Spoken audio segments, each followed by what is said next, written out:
Yo, can everyone hear me? It's not 9 o'clock yet, guys. Goodness gracious, give me a second. Good morning, everybody. Great to see you in here.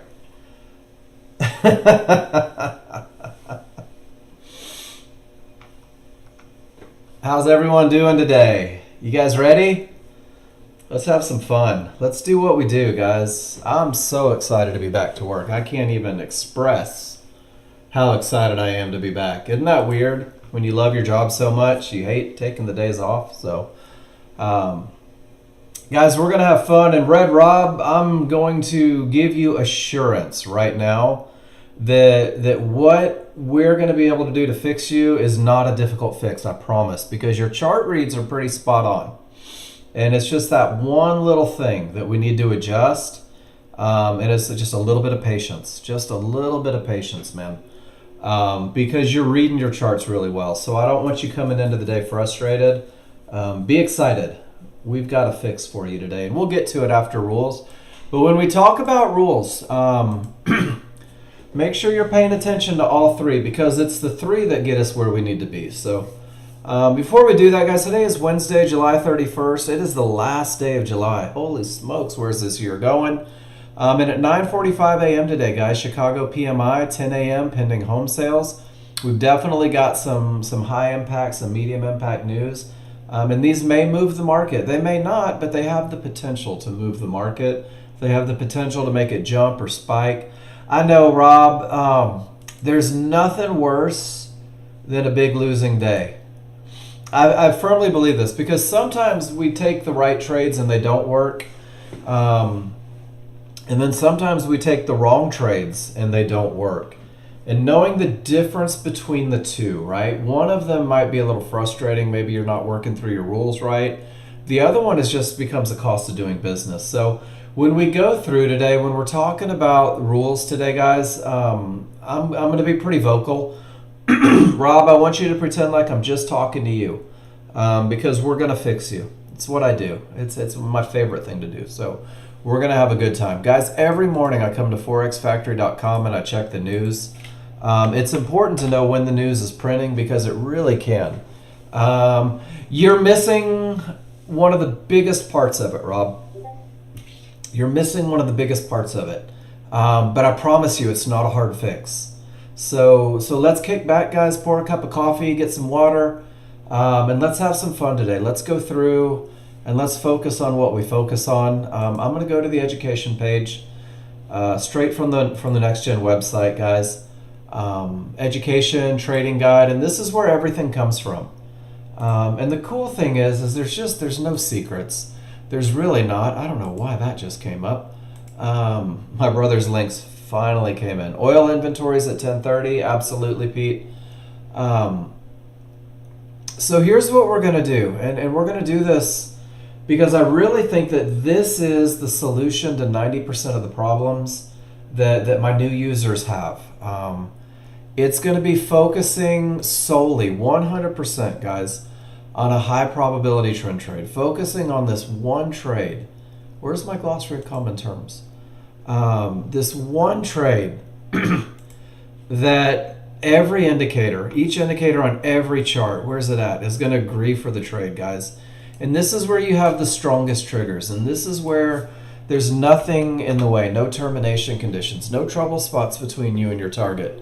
And when you focus on this trade and you learn to speak to yourself in terms of this, the advantages of the trade, what happens is it'll ultimately open up a lot of doors for you. But the goal, my goal for each and every person in this room initially, is that you focus on being a chart reader just a little bit, because this high probability trend trade that we're going to talk about, this is a trade that typically wins 70 to 80% of the time. This is the trade that's going to begin to create that confidence, guys, and the adherence to the plan is really going to put you, you're going to have a statistical advantage every time you enter the market. It's going to turn you into a chart reader. And this is probably the most important thing that can happen, guys, is you're going to learn to look at your indicators and understand three simple advantages and be able to capitalize. Chart reading is about 90% of your day. There's a lot of doing nothing. in the market. And there's a lot of patience that's associated with successful day trading.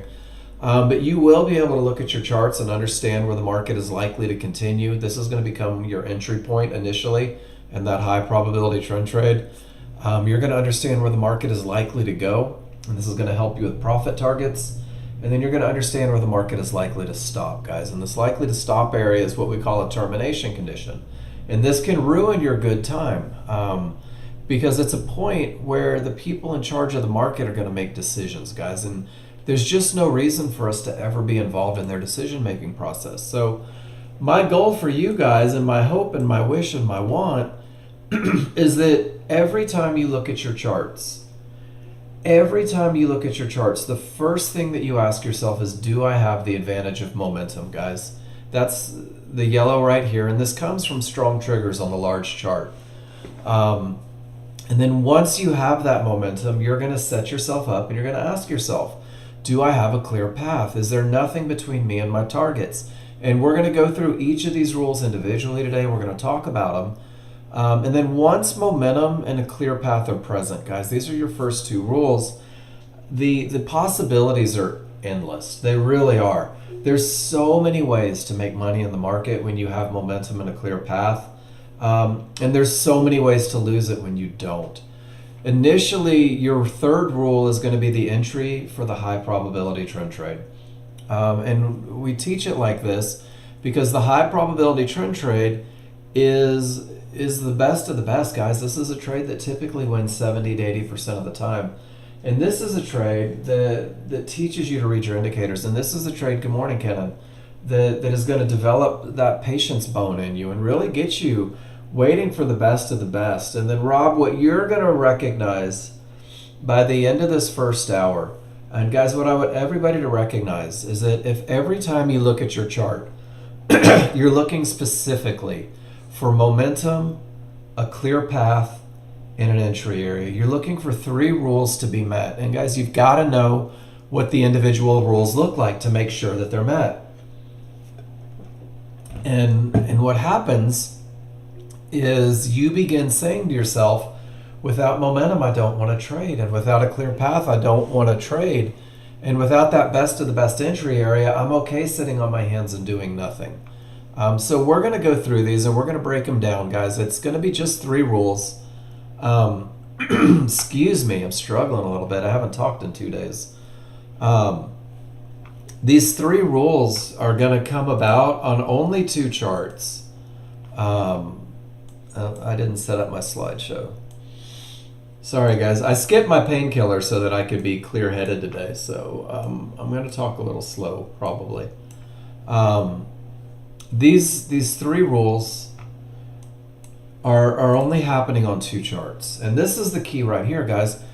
On the large chart, you're going to understand the direction of the market. You're going to understand whether the market is going up or down and whether or not you should be looking for rules to be met for high probability trend trades, long or short.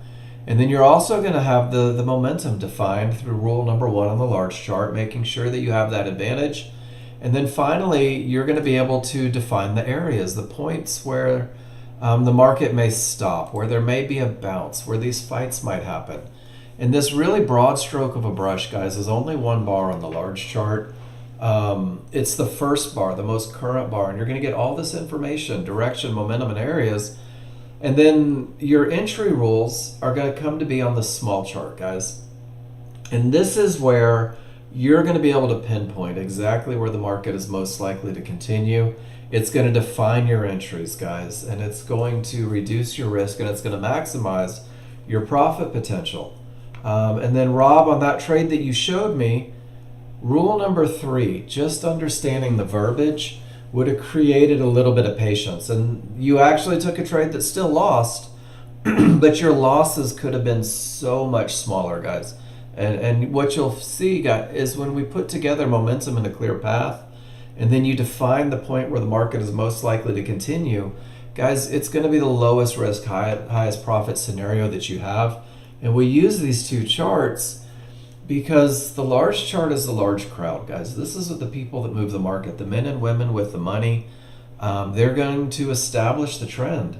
And if the background on your large chart is green, it's going up, and your highest chance of success is to go up with it, to look for rules to be met for long trades. And if the background is red, it's going down. And you'll be looking for rules to go short for that highest probability trend trade short. And these guys, they get it done. These are the people that react to those key areas on a large chart. These are the people that create the trends that establish the momentum. And then your small chart is really a representation of the small crowd. These people fight the large crowd. They've got a lot of money, but not as much as these guys.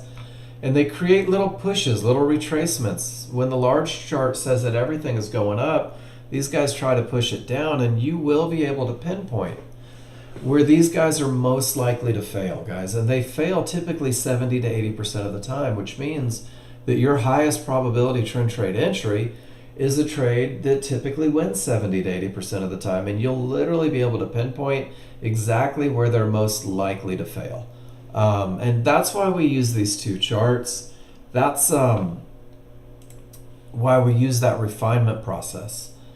And then the path to getting to where you want to be has never changed. It's been the same for as long as I've taught, and it was the same when I started learning the software. And guys, everything revolves around you posting your trades in the class, but not just posting your rules. And we talked a little bit about this in the chat box. Tell me what you see. Even if you don't understand the 3 rules for a high probability trend trade, tell me what you see. Tell me what's on your mind. Tell me why you're doing what you're doing, and show me where you're getting in, and tell me why you chose to get in there. And even if you're wrong, and guys, especially if you're wrong, my best lessons came from making mistakes. But as soon as I started telling my brother, who was my coach, man, John, this is what I saw, and this is how I read the indicators, and this is where I got in, he could say, okay, now I know where your brain's at. Let's refine your understanding of a clear path a little bit, and let's make sure that you're solid on entries, because these seem to be the 2 things that are holding you back. So tell me everything, and it doesn't have to be correct. I don't want you to put that pressure on yourself. And then the second thing is using the spreadsheet that Nexgen gives you. Guys, people ignore this every day, and I give mine in the room every day. The spreadsheet that I share with you guys every day is the biggest key to success, guys, because you have to do something with your pictures. So when you open up the spreadsheet, there's 4 tabs. The first tab is your trade journal. The first tab is where every trade that you take, win, lose, or draw, you're going to put it on there, and you need to go back and annotate that chart. And the 3 things that you need to cover every time you annotate a chart: I need you to talk about momentum, I need you to talk about the path, and make sure that you show the entry. Because what you're going to do is you're going to come back tomorrow. Every trade that you take today, you're going to come back tomorrow and you're going to study it. And you're going to ask yourself what worked and what didn't work, and what felt easy and what felt forced. And this study, this is for everybody, Rob, but yeah, I want you to feel like I'm talking directly to you. If you feel like this sermon is for you guys, it's probably for you. Go back and study what you did, and study what you did. And then, Rob, I'm going to use one of your pictures for an example here. And I'm going to use, let me figure out which one it was. So we're going to go back and we're going to talk about momentum, and we're going to talk about path, and we're going to talk about entry. And Rob, on this picture here, you had great momentum. That's only the first rule. But you didn't quite have a clear path, which means that you have to think about it. It's not a clear path yet, so what kind of trade am I getting into? And then, Rob, we take pullbacks to areas inside of triggers, and the only point that would have been a potential entry for you, the first spot, was right here at 74.98, which means that you are literally, gosh, let me do math here real quick. 8 and 10. You are 18 ticks early on your entry. You have $180 worth of extra risk, which is actually $360 worth of extra risk going into this trade. So, Rob, if you begin to learn the very simple idea that trend trades come from areas inside of triggers, then you just have to wait. You have to wait for the market to come to your entry, and your stop would have been around 87, 86, which means worst case scenario, you're out 280 on a trade that fails instead of the $600 or $700 that you were out. But this is why we go through this, guys. This is why we go through these pictures, and this is why we talk about these advantages. No, don't, Rob, you got to stop worrying about the reversal bar marker. So let me show you this, guys. Simplicity is my battle cry. The large chart must have strong triggers. The large chart must have a clear path. Your entry comes from an area inside of triggers. Guys, there is no reference to reversal bar markers. There's no reference to the gap theory. There's no reference to a divergence on the small chart, guys. It is designed to be so simple initially. And just allow it to be. Allow it to be that easy. So we're going to learn the trigger line and the rules for when it's okay to trade. I'm going to talk about them in depth, guys. And when I talk about rule 1, I'm going to mention 2 triggers and a color. And when I talk about rule 2, I'm going to talk about price reaching an area and the same triggers. And when I talk about rule number 3, we're going to talk about a line inside of triggers, guys. I'm going to keep it as simple as I can. Practice them, go through, break some eggs, have some fun. And we're going to simplify. I'm going to give you the KISS plan. I'm going to give you a way to optimize your chances of success. And I'm going to help eliminate a lot of the noise that isn't necessary.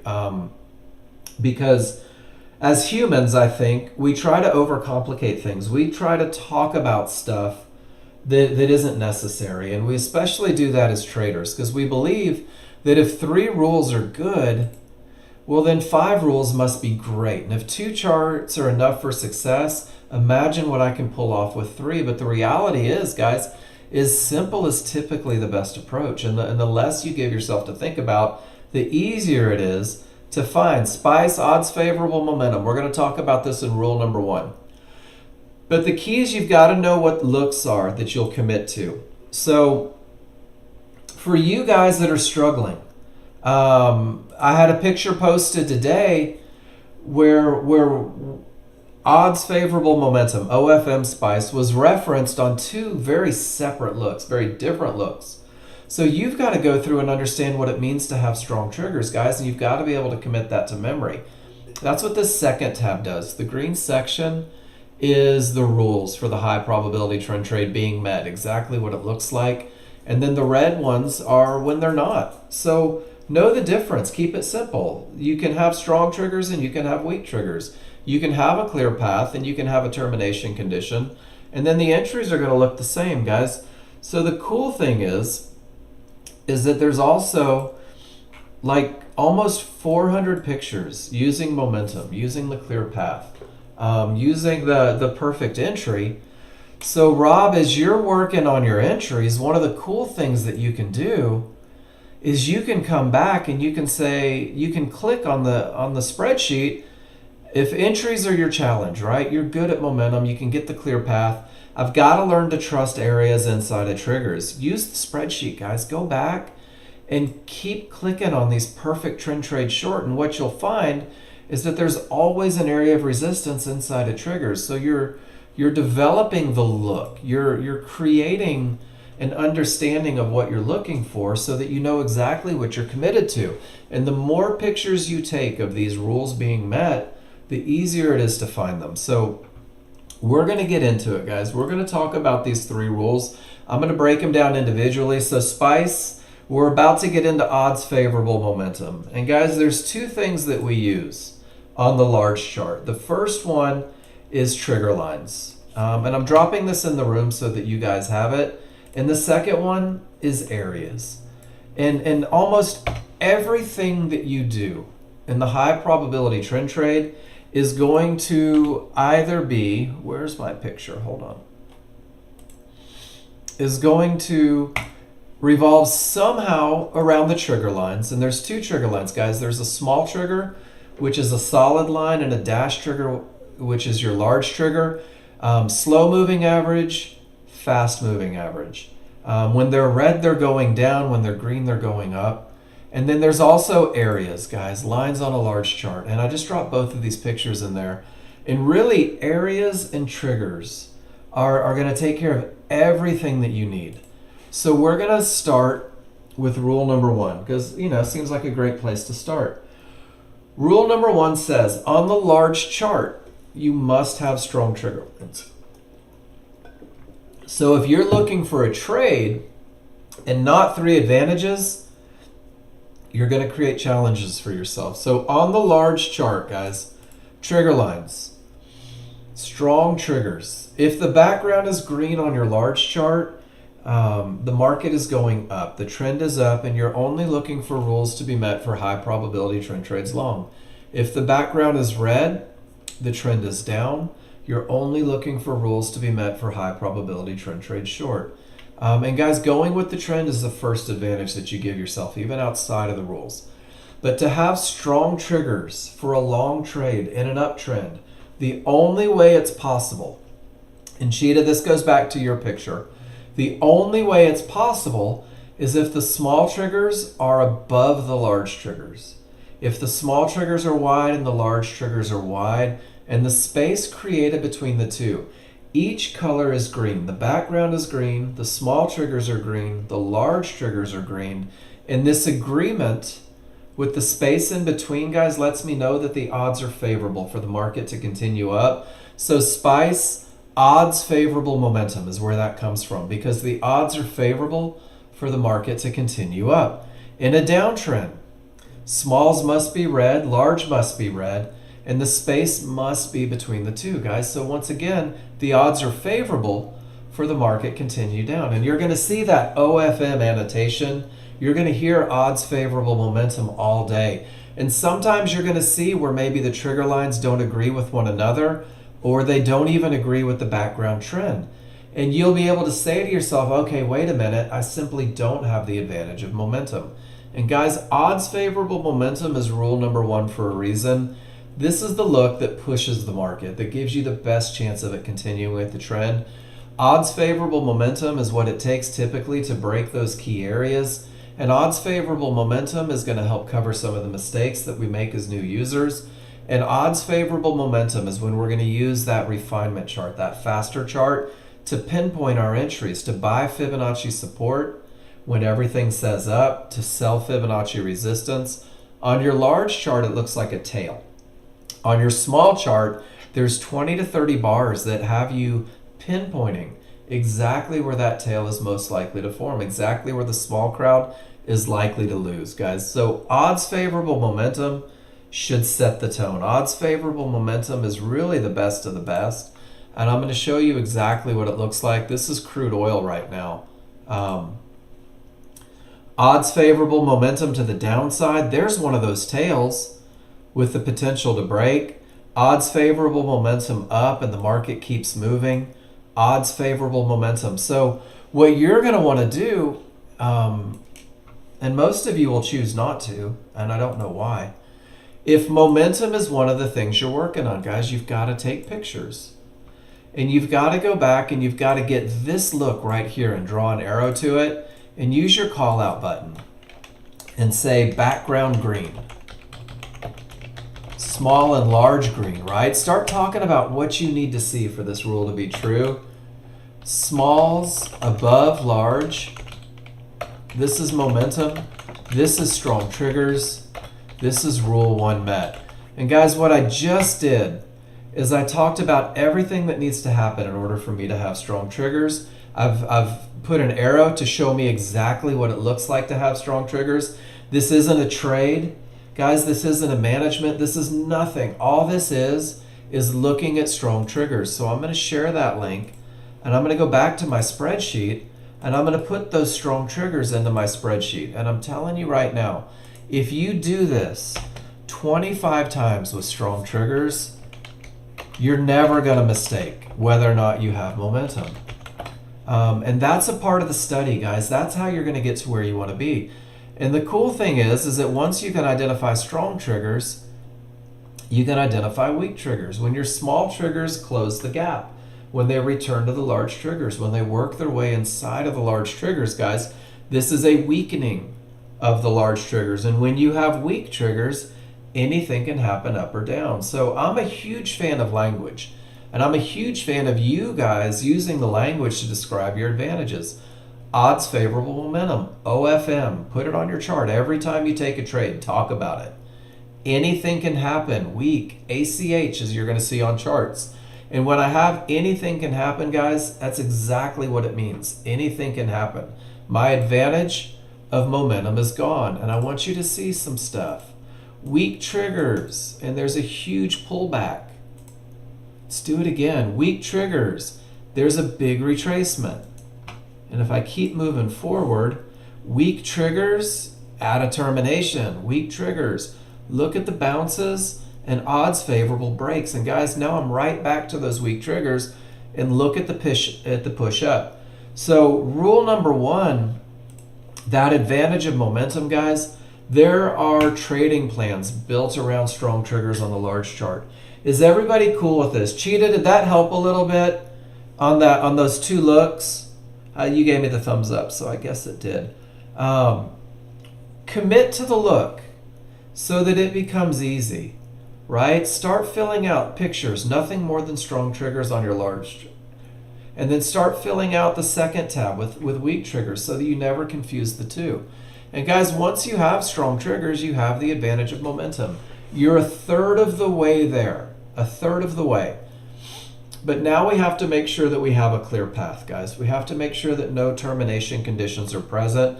This is going to give us room to our profit targets. So it's not just momentum that creates a trade, guys. It's momentum with nothing in the way. And lines on the large chart can be termination conditions. Lines on the large chart are where the large crowd are making decisions. Lines on the large chart can create untradeable bounces, reverse the market. And the lines that we're looking for, I want you to just call them areas or lines. Don't rank them. Don't make one more powerful than another. We're looking for divergence highs and divergence lows, guys. And these are just magenta lines from a high. And what it says is that there was a loss of momentum right at this pivot. Loss of momentum right at this pivot. We're going to use Fibonacci resistance, Fibonacci support, red lines up top, blue lines. These are lines where the market can bounce, can reverse, fights can happen. We're going to use yellow 1-to-1s, and sometimes we're even going to use that mid-band.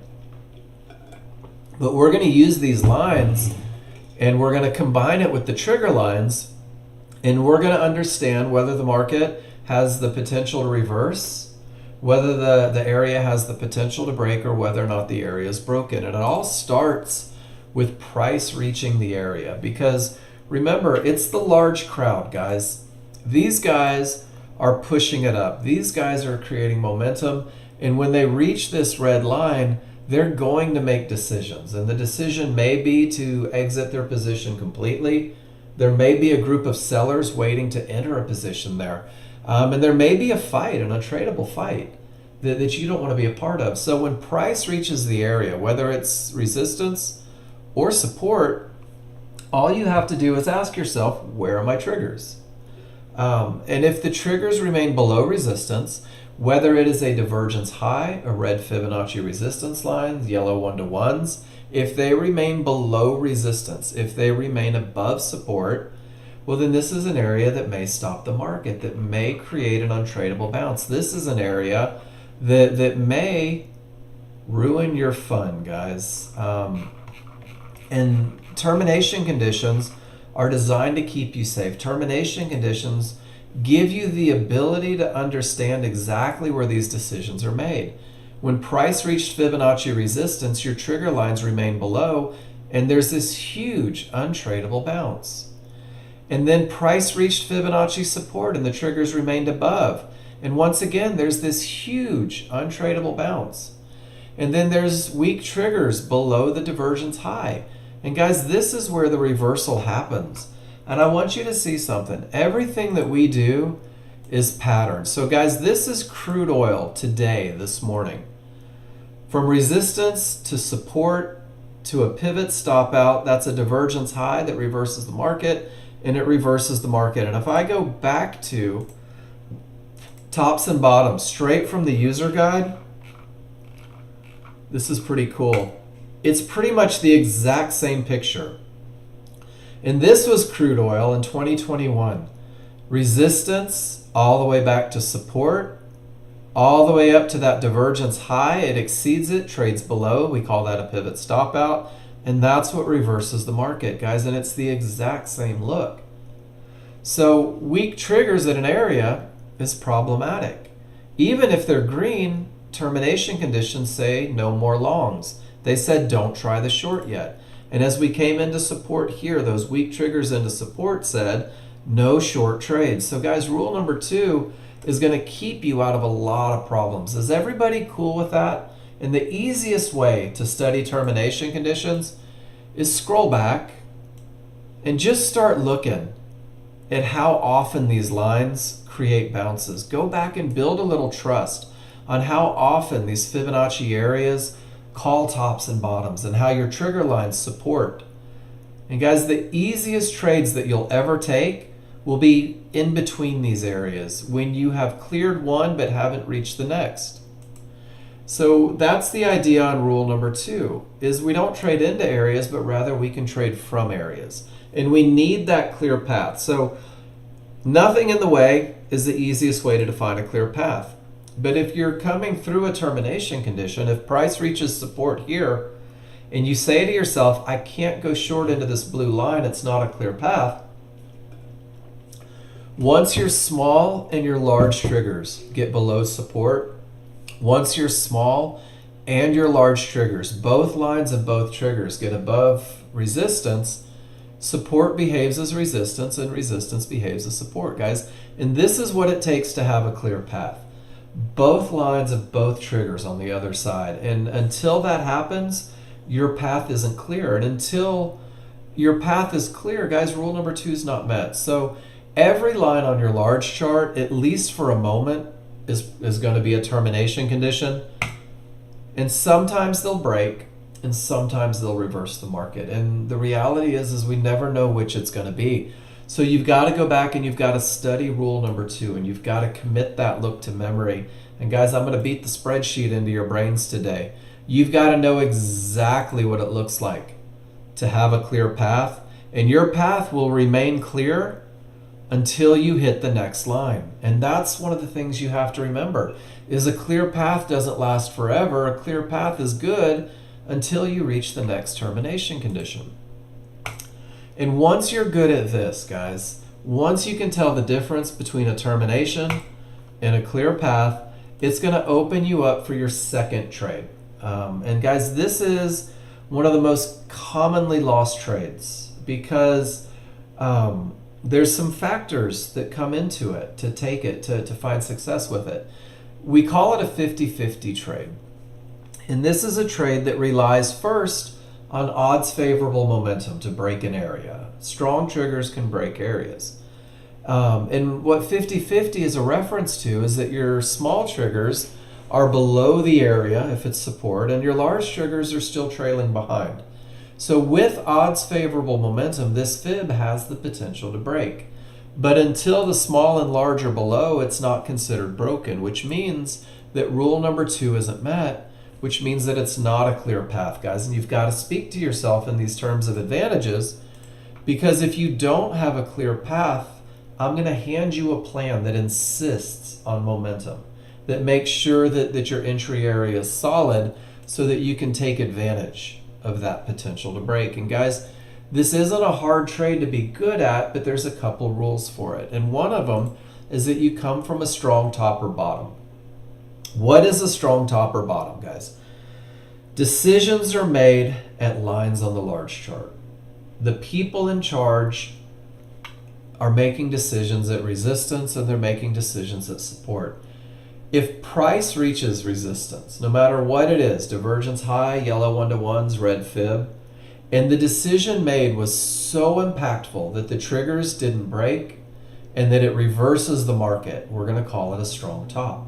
And if price is trending all the way down to Fibonacci support, and when price reached support, the decision made by the imposing force was so impactful that the triggers couldn't break and it reverses the market, we're going to call it a strong bottom. And guys, A strong top or bottom is the precursor to the highest probability trend trade that you can take. A strong top or bottom is going to be the reason that these 50-50 trades are more likely to work. So in order to recognize a strong top or bottom, you have to first be able to recognize termination conditions. And once that termination reverses it, guys, it's money. We're looking for stuff going the other direction. So lines on the large chart, I'm going to say it one more time. Lines on the large chart can keep you from that next trade. But when they have the potential to break, guys, you may find opportunity to break that area to go to the next one. And we'll come back and look at this one when we talk about entries. But every time you look at your charts, every time you open up a workspace, I want you to look at your large chart. And I want you to say to yourself, what direction is the market trending, up or down? Do I have momentum in the direction of the trend? Is my path clear? And guys, those are non-negotiables for the brand new user, because this sets you up for the highest chance of success. Once you have that, you're going to turn your attention to the smaller, faster chart. You're going to refine your entry. You're going to take that broad stroke of a brush and you're going to be able to reduce it to an entry on the small chart that reduces risk and maximizes profit. But if you go to look for your entry and you see this, 3 divergences in the same price range, guys, this is the only termination condition on a small chart. So Cheetah, again, the picture that you posted, and we'll go back to it, you were asking about holding the trade. There was actually 3 divergences on that small chart that told you that it was time to exit to keep you out of that big retracement. Guys, divergence is nothing more than a loss of momentum. That's all it is. Don't give it any more power than that. It means that price went down and up, and right about the 3rd bar, your software ran calculations that said that momentum is not following price. If it happens 3 times in the same price range, it may terminate the trend. It becomes more powerful with those anything can happen triggers, that lesson from rule number 1, and it becomes more powerful still if it creates a head and shoulders pattern. Then that 3rd pivot is higher than the previous from a low or lower than the previous from a high. And what you're going to do is, if the large chart says down and the large chart says odds favorable and the large chart has a clear path, and you go to take that entry and you see 3 divergences, you're going to pump the brakes and say, hey, this may reverse the trend. This may terminate the trend. Notice that we use may, that we use likely, that we use the word potential, guys. None of these are guarantees. We're trading patterns that repeat themselves. And this pattern takes away your advantage of a clear path. And guys, rule number 2 is designed to keep you safe. Rule number 1 is designed to give you advantages. And 90% of your day is spent reading charts. And I want you to get real good at the phrase, not my money. When your rules are not met, it's not your money, guys. And you'll see terminations. And here we have what, 7, 8 terminations in a row inside of a couple hours. 2 to 3 hours where your rules were never met, where your path was never clear, where your momentum was never advantageous. And guys, it's not difficult to blow out accounts taking maybe trades. It's not difficult to lose all your money because you're hoping that areas break, or you're wishing that a loss of momentum will still push the market. And the cool thing is if you really insist on the idea that the only way you'll take a trade initially, in the beginning, is when you have momentum and a clear path, the only way you'll look for an entry is if these are present, guys. It's going to get you talking to yourself in terms of advantages. And once these are there, once momentum is there, once the clear path is present, you're going to use a limit order to buy or sell that pullback that the small crowd creates. And you're going to have that limit order waiting at areas inside of triggers. And this is rule number 3, guys. And rule number 3 is on the small chart. And rule number 3 involves a little bit of patience. When the large chart says down, when the large chart says momentum, when the large chart says it's time to look for an entry area, it's going to be trading all the way down here. We don't trade tails on the large chart. The market will literally be all the way down here, close to 72.60. And you're going to wait for the small crowd to do their thing. And inside of this one bar are all of these bars. And you're going to be able to pinpoint using areas inside of triggers exactly where the market is most likely to continue. And it typically lines up with this tail. So we'll use the tail to study, but we're using areas inside of triggers on the small chart to define our entries, guys. And we use those trigger lines on the small chart because price returns to triggers. Triggers are a moving average. And no matter what chart it is, guys, whether it's a range chart or a large chart or a small chart or a month chart or a day chart, price typically pulls back to the large triggers. It's the correction point. It's the correction point where I expect price to correct, to return. So I've got large triggers on the small chart. I've got large triggers on the large chart. So Nexgen's put the large triggers from the large chart, called them synthetics, and placed them on the small chart. So you'll actually have two sets of large triggers on your small chart. You'll have the large, which are smooth, and the synthetic, which are stepped. When they overlap, like two snakes riding piggyback, when they overlap like two snakes riding piggyback, guys, when your correction point from both charts falls into the exact same location, you've got the least amount of space. The least amount of space to put the areas, which is going to give you the least amount of risk. It's going to give you the highest level of accuracy. And guys, favorable large triggers are when they're overlapping one on top of the other. And this becomes the entry for the highest probability trend trade. So when the large chart says up, when the large chart has a clear path, when the large chart has momentum, you're actually going to wait for the small chart to give you a reversal bar to signal the beginning of that pullback. The reversal bar is not your entry. And Rob, this is where I really want you focused on what we're talking about to create that patience to put you in at the best of the best spot. When the rules are met on the large chart, we're going to wait for a reversal bar on the small chart. The reversal bar is not the entry.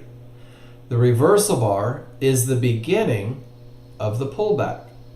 Once the reversal bar prints, you're going to locate your trigger lines, large and synthetic. They should be overlapping one on top of the other. The trigger lines are not your entry. They're just where we expect price to return to, guys. So if they are splayed apart, the wider they are, the bigger your window is going to be. The tighter they are, the less room there is for areas to be inside. So once you find your trigger lines, not your entry, you're going to look for Fibonacci support, you're going to look for yellow 1-to-1s, and you're going to look for mid bands. And they have to be inside of triggers. So this blue box represents the point where the market is most likely to continue, where that small crowd is most likely to fail. And this becomes your entry for the highest probability trend trade. Your limit order is going to go at the top of that window, above the highest point of support, where the market is most likely to continue. And the cool thing is, Rob, I want you to see this on your picture because I know that it's still fresh in your mind. If you start on day one saying my entry comes from an area inside of triggers, Rob, it eliminates all of this up here. None of this is a potential entry, and you're not going to find yourself jumping in the middle of nowhere. You're going to insist on lines inside of triggers. Nope. So Cheetah, the window will be inside of the triggers. And if we look at this right here, I expect price, meaning these dynamic Renko bars, I expect price to correct to the triggers. So from the top of the pullback all the way, let's see if we can change the color on that one so it's more visible, all the way to the bottom of the triggers. This is where I expect price to go. Does that make sense, everybody? It has nothing to do with the entry. It has everything to do with price comes back to the large triggers, which means that I expect it to show up somewhere inside of this red box. And then Cheetah, what we do is we give the market something to bounce off of.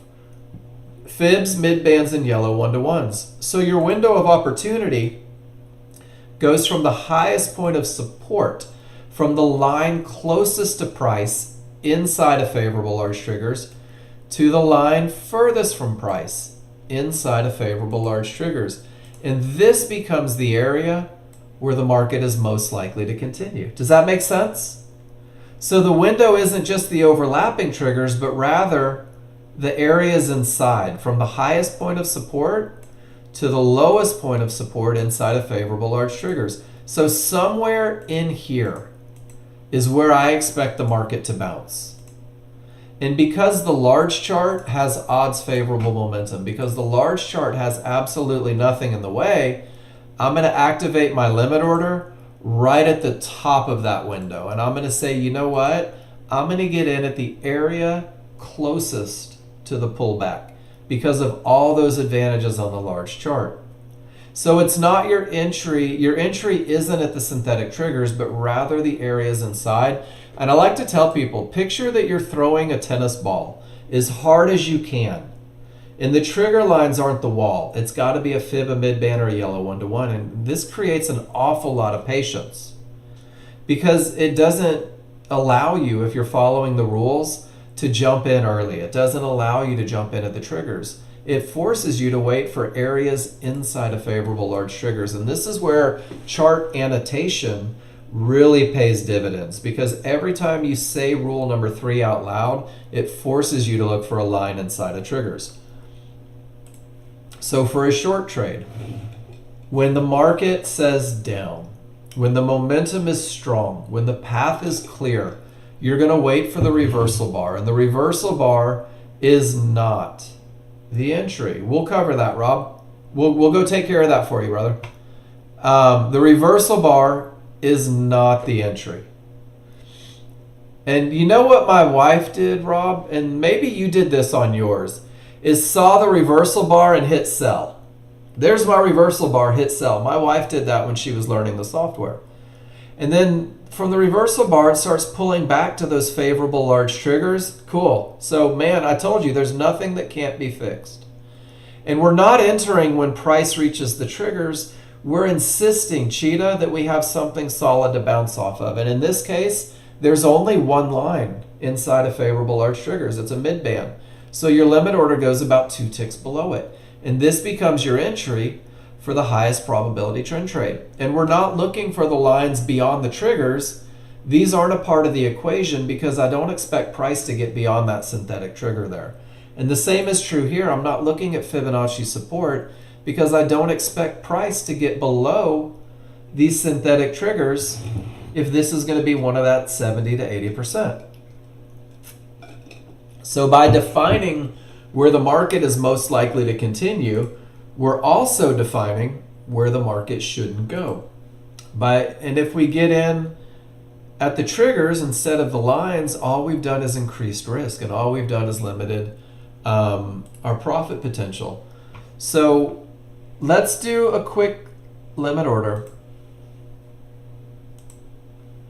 So Rob, hypothetically, I don't have any rules met. I'm going to right click above price for a short trade, and my first option is sell limit 2. And what that means is that if the market comes back and hits this order, I'm going to be in a short position. So I don't have to time it out. I will literally wait for the market to come back to me right at the area inside of favorable large triggers. And if you right click below, it's going to give you buy limit, which means that if the market comes down and hits this limit order, I'm going to be in a long trade. But the key is making sure that the large chart says that it's time to look for a long, that it's time to look for a short. And you'll just right click and activate just below resistance or just above support.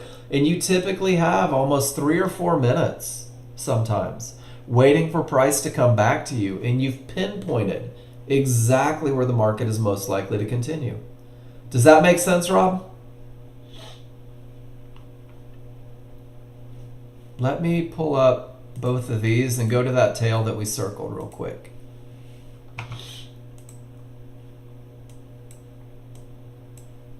Where's my circle? All right, there it is. So check this out.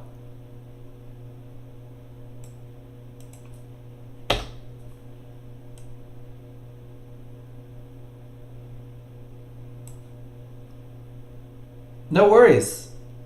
Man, and I'm going to say this to you, Rob, and I'm going to say it to everyone in the room. If there is anything in your brain that you ever say, I wish he would talk about this, all you have to do is say, hey, Mark, talk about this. So when everything says down, guys, I'll cover every lesson. I don't have a time schedule. When everything says down, when it's coming from a strong top, when this area has the potential to break, right back to the mid-band. And it goes twice, actually, right back to the mid-band inside of triggers. So this is the pattern that we're looking for, and it keeps you from getting in early. It has you setting up that entry a couple ticks below. And guys, you're literally defining exactly where the market is most likely to continue so that you can ride that wave of momentum. And that's where circling those tails pays dividends. So just for grins. You traded into news, Morgan? I'm going to go back and find this box.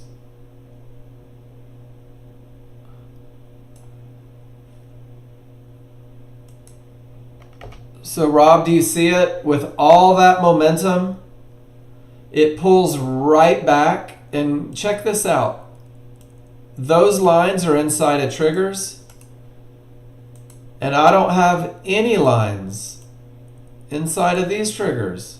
And it bounced right off the area inside of favorable large triggers. Inside of those large triggers, guys, define your entry at the areas inside of triggers. It'll pay huge dividends.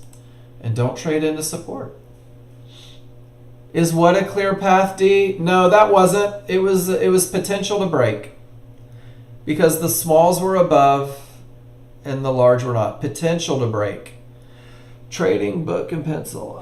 So if price bounces up and breaks out that strong top, what to call it? Will it be strong bottom or strong top? Where are we talking about? Are we talking about right here? In trading book and pencil, this is where showing pictures helps a lot.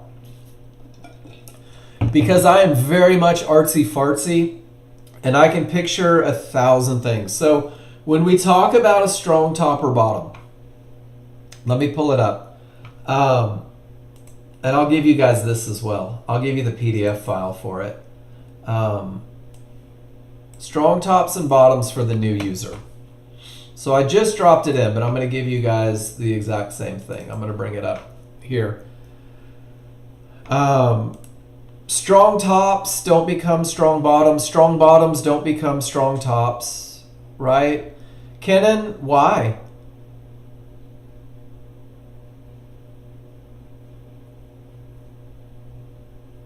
So first it's a termination. TBP, trading book and pencil is pretty verbose. So first it's a termination condition. Always, it has to be a termination condition. And then if it reverses the market, now it's a strong top. And first it's a termination, and then it's a strong bottom. And the thing is this strong top? No, we're not playing the breakout game. What we're playing is the reversal game. Strong tops and bottoms happen at reversals. A breakout, I love this question. Let me see if I can go back. A breakout is going to be when an area breaks. So we hit the termination and we sit on our hands for a second. And then when it breaks, that's your breakout. That's breaking through these key areas. And that's what the 50-50 trade is. It's anticipating the breakout of this level. So we've got a breakout and we've got a reversal that creates a strong top. We've got the breakout complete, which is the clear path. And in the moment, the termination is the rejection, as you said. Does that make sense? So the highest probability trade that you can take is going to come from a termination that reverses the market. It's not mandatory, trading book, and this is what I want you guys to realize. This doesn't guarantee wins the other direction, but what it does is it says, man, at this area, so many sellers took over. So many sellers showed up to stop the buyers that not only did they reverse the market, but they also created odds favorable momentum going the other direction. Does that make sense? It was so impactful that it stopped the market cold and reversed it, which means that the sellers are telling you, holy crap, we're going this way and we're going this way fast. So when you see those on a large chart, right, when you see that termination that reverses the market, these potential to break trades are more likely to work. And when you see that termination that reverses the market, it sets you up, but not into the next termination. So what we do is we focus heavily on rules being met. We focus heavily on not only having, where are we at here? Not only having the momentum, where's the picture that I wanted, but also having the clear path, and then also pinpointing the entry. And the reason I talk about the high probability trend trades so extensively for the first hour, the reason that I talk about this every day, the reason that I encourage you guys to learn this first is because once you pinpoint where the market, awesome, thanks for that, trading book. Once you pinpoint where the market is most likely to continue, then you also understand where it shouldn't go. And this is why that trigger line as the correction point is such an important lesson for you guys to take in. If price shouldn't go past the triggers, my initial stop is 4 or 5 ticks beyond the triggers. And guys, I'm telling you right now, 20 to 30% of the time, the small crowd's going to get your stop. 20 to 30% of the time, they ate their Wheaties or borrowed money from their uncle, and they're going to push right through your perfect entry and they're going to take you out. But here's the deal.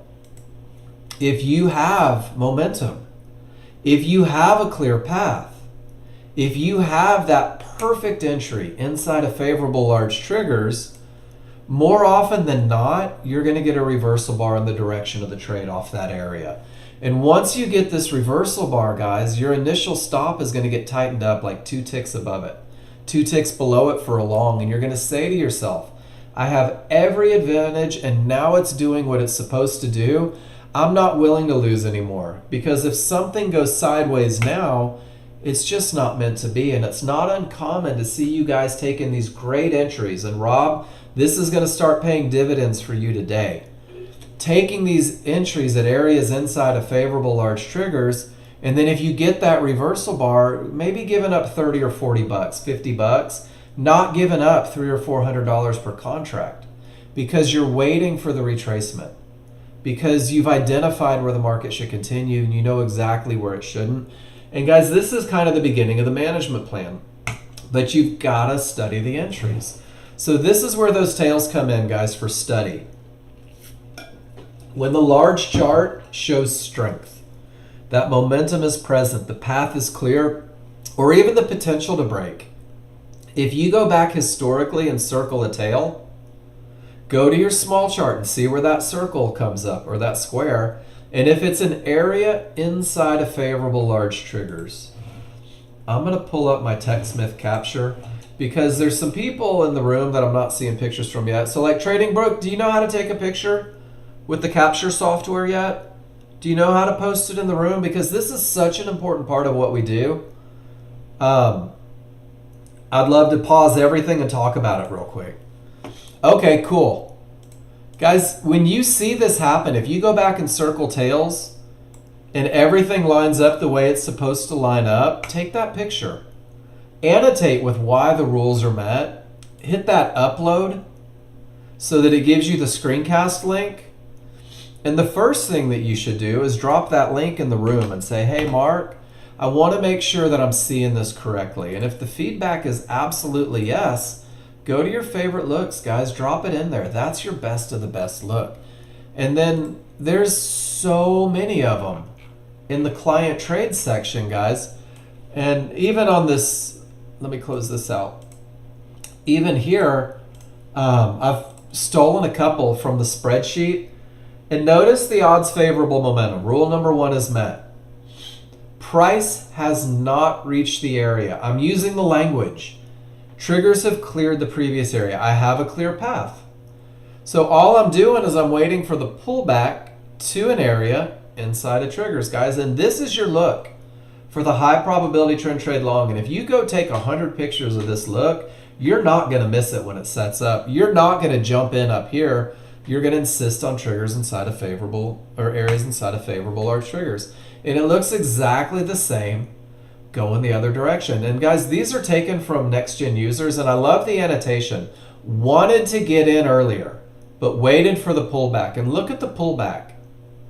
It reduces risk, and it maximizes profit potential. It creates the furthest space to get to where you want to be. So I talk about these 3 rules every morning, guys, and I want you to start talking to yourself. I want you to scare the dog.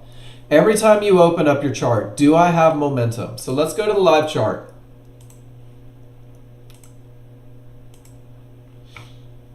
My large triggers are green. My small triggers are red. Guys, do I have strong triggers? The colors don't match. No, it's really that easy.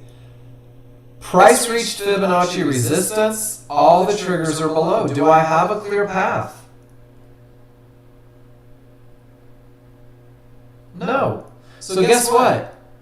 I don't even need that chart. My rules aren't met. And if you allow it to be this simple, guys, what you're going to find is that it's like a bus, right? Just because it's not your money now doesn't mean that there isn't a trade coming. And you start to learn this patience, and you start to establish this trust and this idea that your investment is worth the absolute best of the best. But what you have to do is you've got to be able to get those simple looks in so you can look at your chart and discern quickly whether or not your advantages are present. And this is designed to make that the absolute easiest, guys. This is Chart Reading 101. And this uses the spreadsheet. Absolutely, drop it in, trading book. So what I do is the first hour we talk about rules. I give you how to study the rules, the best of the best. And I'm going to tell you guys right now, 99% of this classroom refuses to do this. The 1% that did it is doing a whole lot better. No, you can drop them in the first hour. No, don't just, no, there is no disturbing, I promise. You cannot disturb me. Just drop them in. If you take a trade, drop it in. I just don't get your feelings hurt if I don't come back to it until the second hour. That's when I start looking.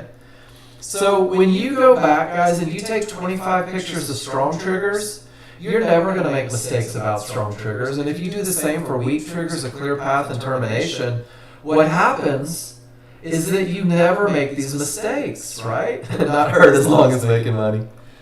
But don't just take the picture. Talk about the whys, guys. When you have to go through the process of typing out why it was strong triggers, right? The same way we did earlier today.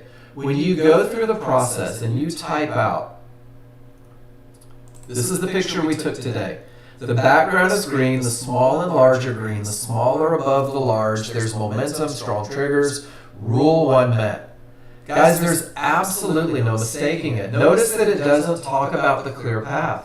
It doesn't talk about the entry. The only thing that we're focused on is making sure that in the moment we can identify strength, that we can identify weakness, guys. So go through and do that. And then I'm also going to give you, I give you everything you guys need to be successful in the first hour. I'm going to give you the high probability trend trade checklist. So as you guys are going through looking for these trades, and Rob, once again, this is going to pay huge dividends for you, my friend. Is the market coming from a strong top or bottom? If you're looking at this high probability trend trade checklist and you don't know the answer, well, then it's on you to raise your hand in the room and say, Mark, I need you to talk about strong tops and bottoms. And then odds favorable momentum. Is there large triggers on both charts? Is it strong? And once again, if you're reading this second requirement, and you're not sure what the answer is, it's your job to say, hey, Mark, I need a little help with momentum, and I promise you I'll give it. Same with terminations. And then, Rob, if you have this checklist in front of you, and every time you're looking for an entry, you're forced to say out loud, area inside of favorable large triggers, what you're going to find is that you'll be more inclined to take your entries from areas inside of favorable large triggers. It's going to reduce your risk, and it's going to help maximize your profit potential, guys.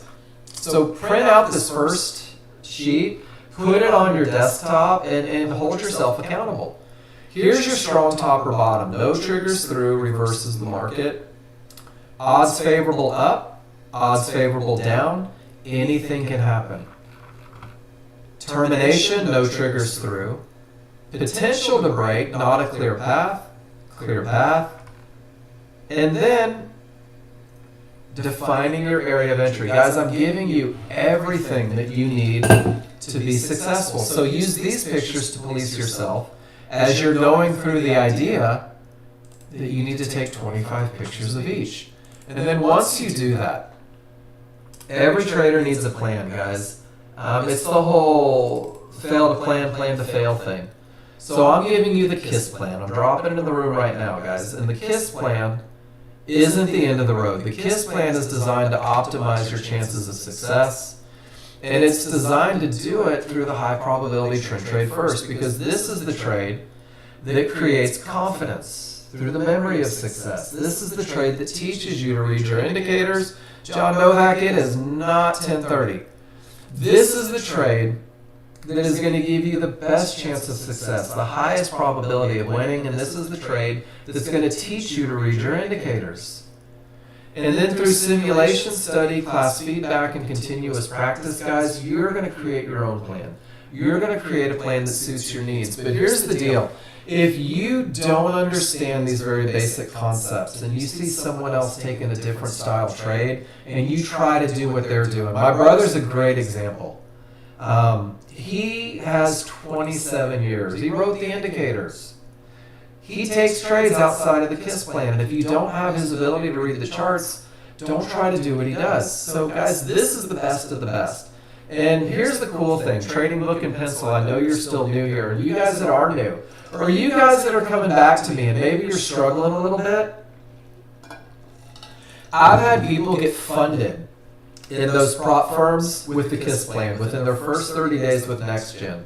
I've had people say, you know what, Mark, I'm not sure about what I'm doing, so I'm going to do exactly what you said. I'm going to post in the room to make sure I understand the rules. I'm going to track my pictures so I know exactly what it looks like, and I'm going to stick to the KISS plan for 30 days. And guys, people are finding 70, 80. You can't, yeah. Can you click on the KISS and store it to post on your screen? Do you have Snagit, Rob, or do you have Capture software? If you have Snagit, so do this. Take a picture of your checklist, and it'll come into your recents. Just keep it over there. So watch this. You can take this and drop it right on there. You had the termination that reversed the market. You had strong triggers. The one thing that you didn't have was the clear path, because the large triggers hadn't broken yet. So it was a 50-50. And then you didn't get in at areas inside of favorable large triggers. So yeah, dude, this will actually put it on every chart that you annotate. Make sure that you can follow it. But here's the deal, is you've got to be truthful. People love to mark yes to all of these and wonder why their trade failed. And if you post it in the room and it's not truthful, if you didn't have momentum, then marking yes doesn't suddenly give you that advantage, guys. You're going to create your own plan based on this one. Sure, drop it on every chart. Your simple plan for consistency, ladies and gentlemen, don't fight the large chart. Don't fight momentum on the large chart. Don't fight areas on the large chart. Just define your entry. Take 20 days and define your entry. And then once you define your entry, guys, you have to manage it. Maturing as a day trader, someone says, if you look it up, managing your risk before you ever manage your profits, guys. We manage our risk with strong triggers. We manage our risk with no terminations. We manage our risk with perfect entries.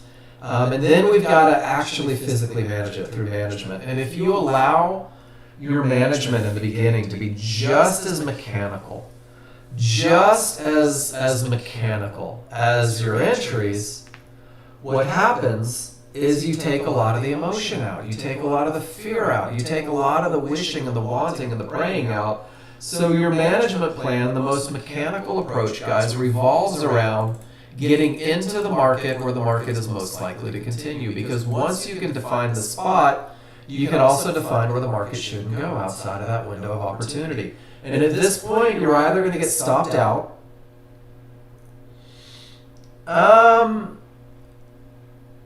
Listen real closely on what I'm talking about right now, trading books. This will kind of answer it for you for the beginning until you can create your own plan. Getting in where the market is most likely to continue, stop where it shouldn't go. And be willing to get stopped out in the right trades, guys. Be willing to take that small loss. It's a normal part of a positive equity curve. And then the only thing to do is if the market gives you a reversal bar in the direction of your trade, is to reduce risk 2 ticks above it. So we're keeping it real mechanical in the beginning. Because what happens is you guys start watching that P&L, you start watching those fluctuations, and then you kind of, you start to get a little fearful. You start moving stops arbitrarily. So if I get a reversal bar, then I move my stop, and there's nothing to do until it gets hit.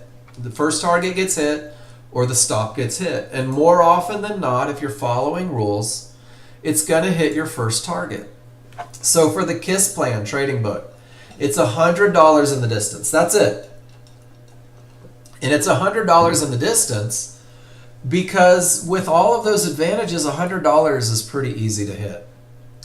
$100 creates a lot of confidence, right? When you get paid, it feels good. Your palms begin to dry up. Your stomach isn't so fluttery. And you're going to move your stop to break even. And I'm going to tell you right now, break even isn't the best stop. But you'll make a plan based on your ability reading the indicators with a little bit of experience. So until you have that, go break even, and it makes it easier to hold for the second target. And the second target is only $200 away from your entry, which means with odds favorable momentum, with a clear path, with the mechanical entry and the mechanical exits, this becomes a $300 trade. And the cool thing is that it probably kept going. And you'll learn to hold for bigger moves, but in the beginning, $300 is outstanding. $300 is a confidence builder. $300 means that you got paid, and $300, let me bring this one up, is a $75,000 year. And that's the part that most people forget about in day trading, is that it doesn't take enormous profits every day to have a simply wonderful year. $300 a day is $75,000 a year. $500 a day puts you in 6 figures. $1,000 a day puts you into $250,000. So the goal trading book initially, learn how to get paid. Learn how to get paid. Learn how to trust your indicators, how to read your indicators.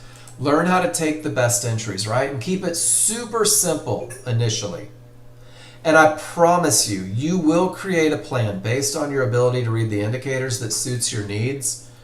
But do the study. Go back. Keep it simple, right? 1 win, swallow 2 losses. And then trading, don't be afraid to take losses. Don't be afraid to lose a trade, but be focused on losing the correct trades. Be focused on losing the trades with the advantages present. And then there's a million ways to do it, guys. Once you understand momentum and a clear path, there's a million ways to enter the market. There's patterns that you'll recognize, and it just, you're going to have your plan. So keep your plan simple initially. And that's my first hour every hour. We talk about 3 rules. We look at it on a couple charts. And then the rest of class, guys, is going to be dedicated to looking at your pictures.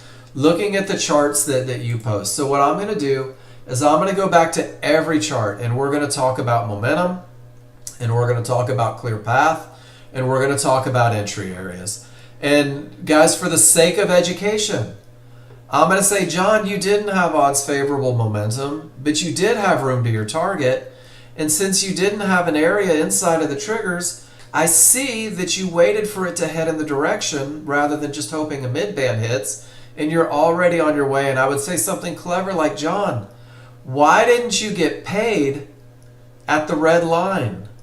Why was that 2 ticks so important to you when this red line can stop the market? And he'll be like, oh my gosh, I didn't think about that. And he's got other reasons, but that's what we'll go back to every time. Every time. Christine, I can't stress enough, don't try to do what my brother does yet. Don't try to do what my brother does yet. He's got 27 years on you. Keep it simple, guys. And he likes to come in here and show you guys that there's a million ways to do it once you have the basics down.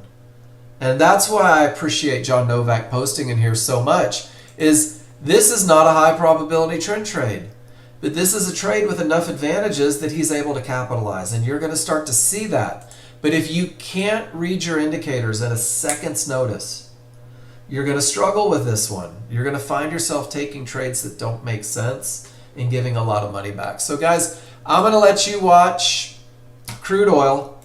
We're coming from a termination with all the triggers above. You've got a little bit of momentum and not a clear path, guys. I'll be back in about 5 minutes. When I come back, we're going to start clicking on all of your charts. And guys, we're just going to turn every chart into lessons. It's like skydiving. Take the ground school and some tandems first. You don't start flying formation into a football stadium. Amen. Guys, I'll be back in 5. And remember, crude oil inventories in 14 minutes, guys. Crude oil inventories in 14 minutes. That market may go crazy. I'll see you in just a few minutes.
All right, guys, we're going to get back to it. So I am going to scroll up to the very top of the day. We're going to get things going. I'm going to start clicking on charts.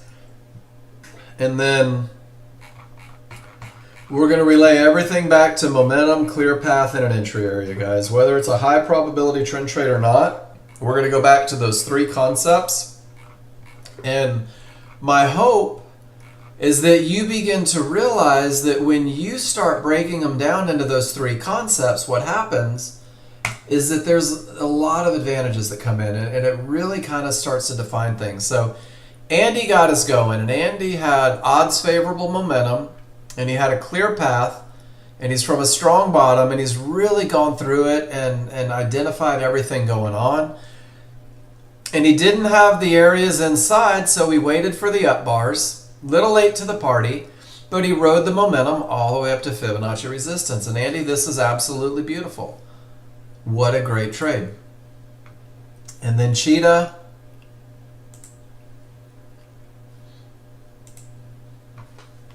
So Cheetah, when we go through this one, you've got the strong bottom. You've got that termination that reversed the market. And man, that's an advantage.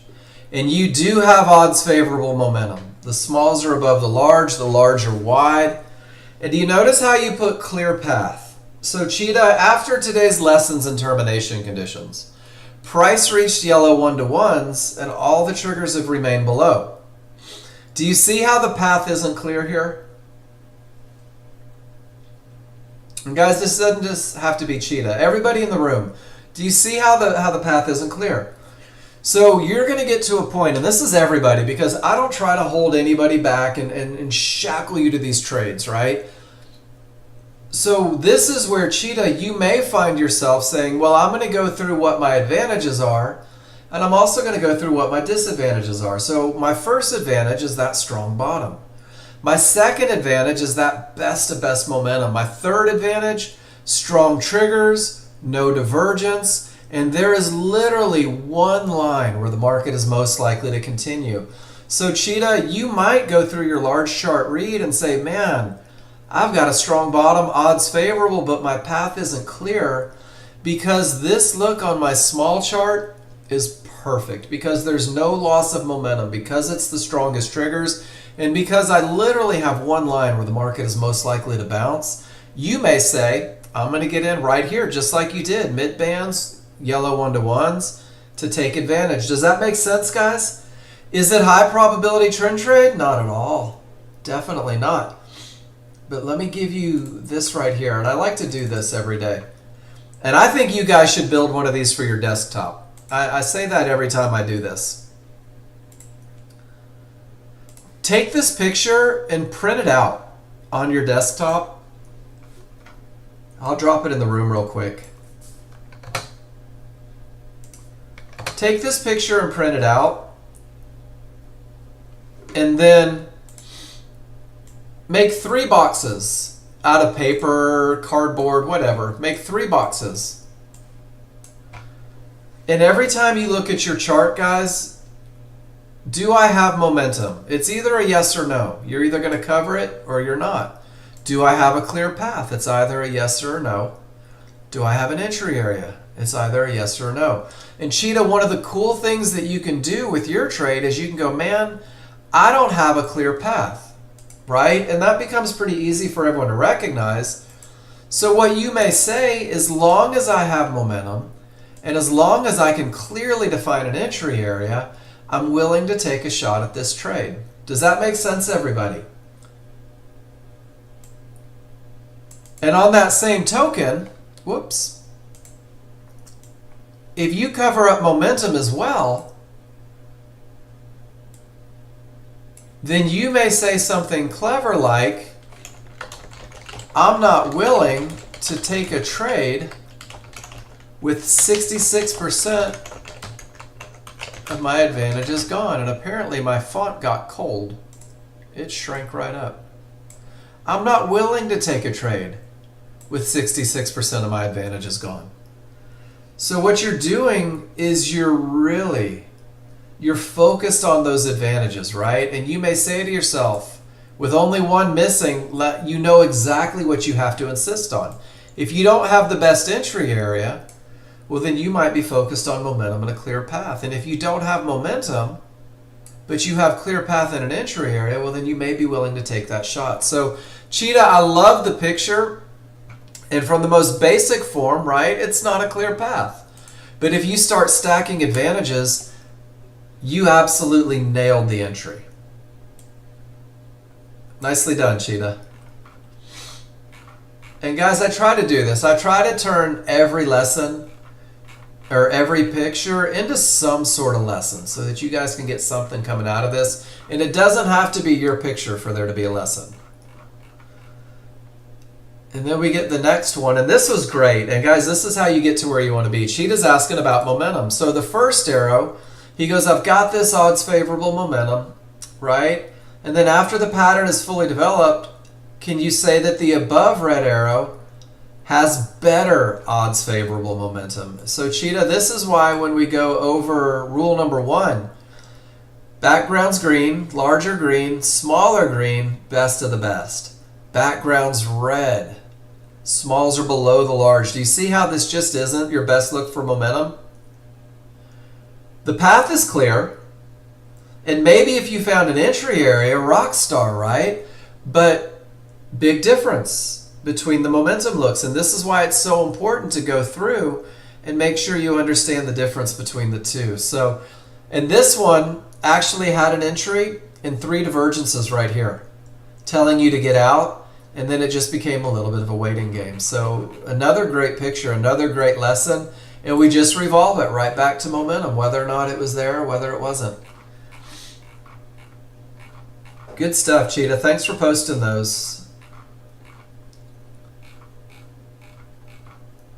All right, Red Rob.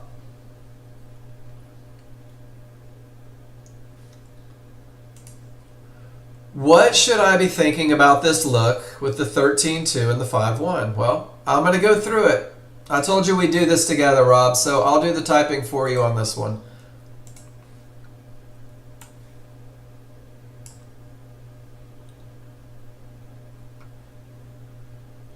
So let's just go through the 3 rules.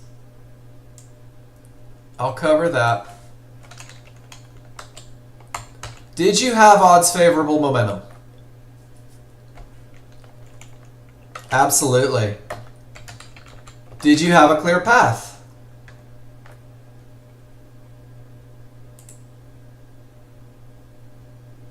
This is the question asking yourself is going to pay dividends. So let's go through it. Price reached a divergence high. Triggers are below. Whoops. So I'm always using the recipe, Rob. Did price reach an area? Where are my triggers? So price reached a divergence high and none of the triggers broke. Do you see how that's a termination? Yeah, so the cool thing is if you wanted to, you could just say, who cares about the 5-1? I don't have a clear path. Or you could say, with no divergence and the pullback, the only lines I have for a potential bounce, that's your window of opportunity right there. From the highest point of support at triggers to the lowest point of support inside of triggers, right? And the same is true right there. So you're always going through this defining. If I'm going to trade into a termination condition, right, if I don't have the clear path, which we definitely don't, do I still have momentum? And do I still have a clearly defined area inside of triggers that allows me to know exactly where my stop goes, right? So you know that if you wait for the line, if you wait for 96, your stop is right there. And that's exactly where it goes based on that entry. And this is the part I think that's going to pay dividends for you, Rob. It really is. And we just had to figure out what you were looking at and what you were seeing and what you're thinking. And then once we do that, man, there's always a solution. And that's for everybody in this room. Once you show me what you're looking for, we'll go back and we'll find the solution to get you where you want to be. So let's go through it on your next one.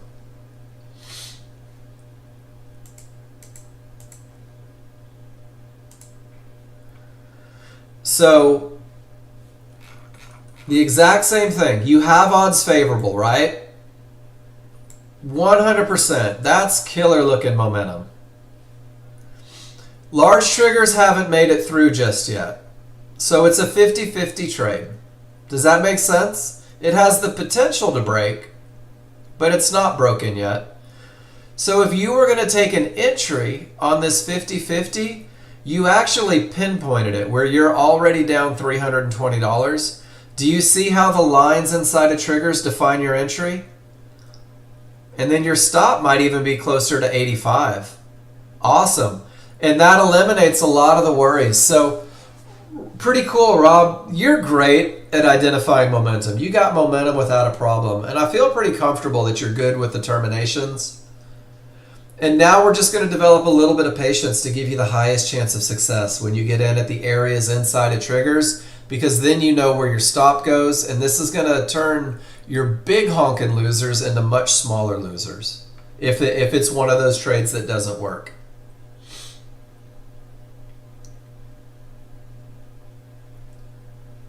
So large chart first, and then get in the habit of saying areas inside of triggers on your small chart.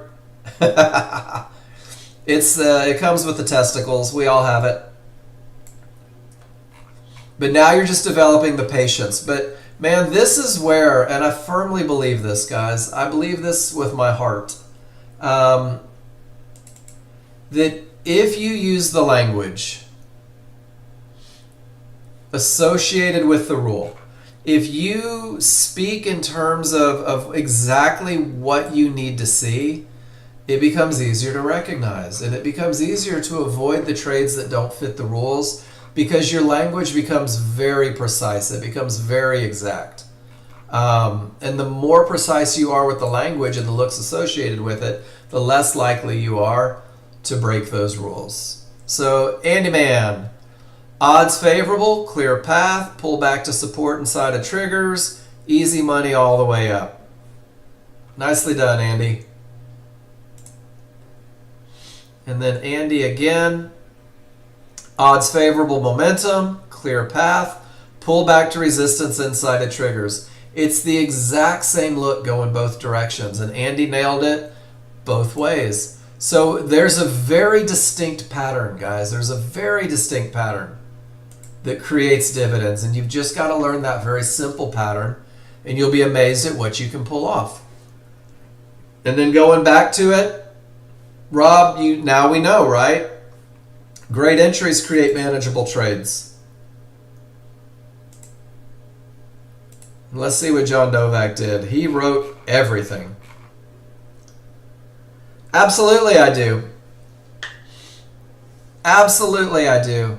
And Rob, the easiest way to do it, take pictures, use your spreadsheet, and just stay focused on those simple rules. Once you stop taking so many things into consideration, you don't have to consider a whole lot. So John takes a momentum style entry, gets paid, divergence at 1-to-1s, he doesn't take it, gets in, notice that it stays inside of the correction area. John, you got stopped out inside the synth. Bad stop placement. Oh, there it goes. And then when it rolls, you go short, you get paid. You get paid at the line, because why not? 2 divergences from a termination, you go long. You get paid at the line. Everything says up. You go up again and get paid again. Guys, this is a whole lot of trading. So if entry between large synthetic triggers, is it okay if large triggers are not? So what you can do, Trading Book, is let's go through 2 things. So there's always a best case scenario. Does that make sense? There's always the best of the best.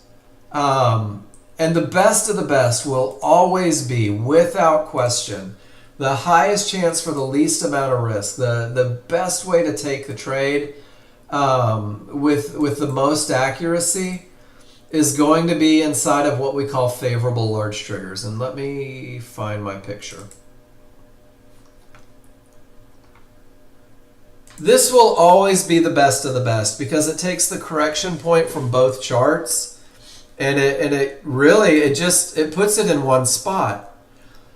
And what happens is sometimes you'll get these split triggers.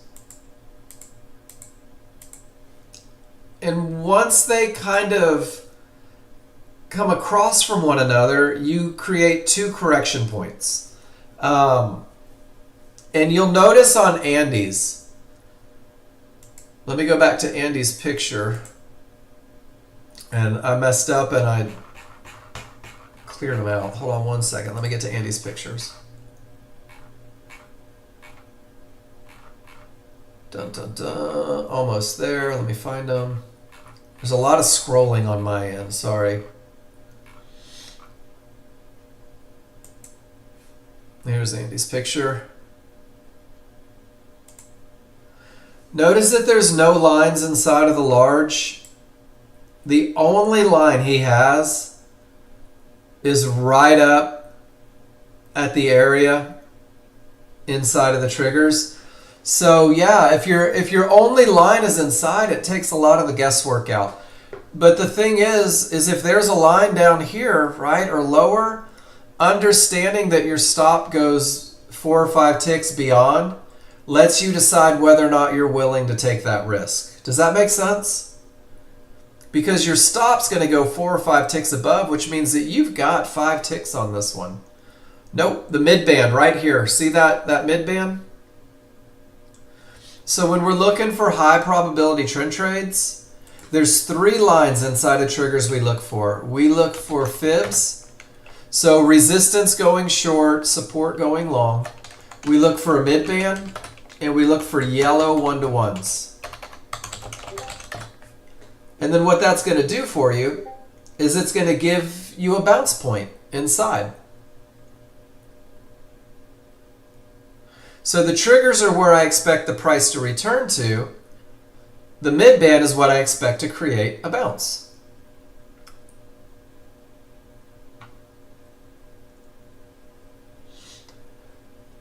It's not the trigger location as much as it is the location of the area inside of triggers.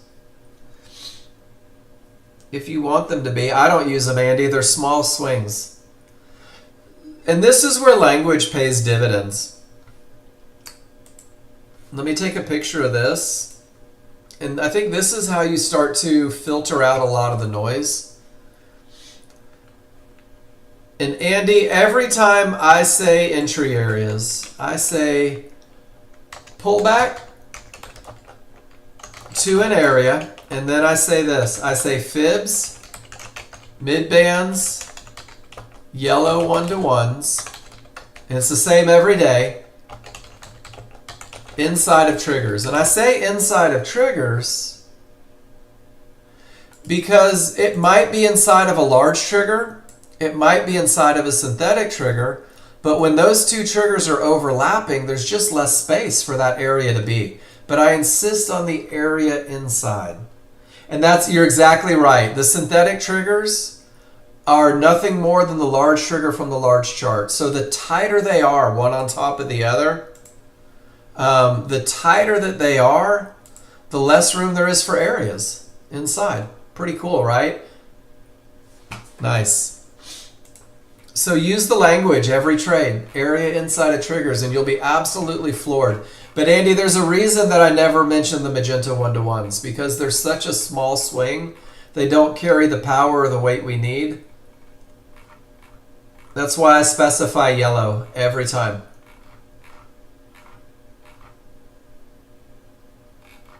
All right, let's see where we're at. Making myself dizzy. Pete, let's see what you did. Pete says, with odds favorable momentum with an absolute clear path, I'm willing to jump in with the momentum once I get past trouble, and I'm going to get paid at trouble. And Pete, absolutely beautiful. JTFI trade. I told you guys, once you have momentum and a clear path, you're going to find ways to get paid. But you've got to learn the basics first so that you can always identify them. Christine, odds favorable, room to your target. You just jump in. I thought you were going to hold for 100.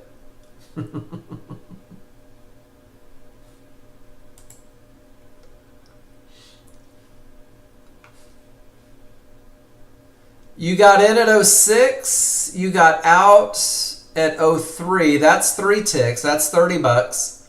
And then you got back in at 04 and out at 96. That's 8. You're getting better though. You're staying in for 200 total. No worries. On these jump-in trades, I mean, you're getting paid, and that's amazing. And everything revolves around strong triggers and a clear path. So you just follow the momentum down. It's beautiful. Just click it and drag it over, Rob, or click copy and paste it on.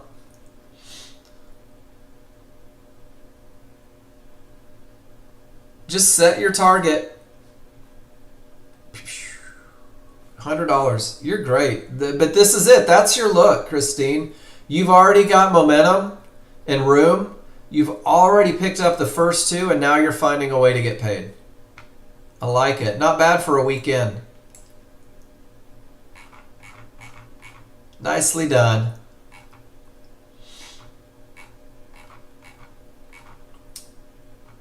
All right. Who's next? Miss D. Let's see what you got.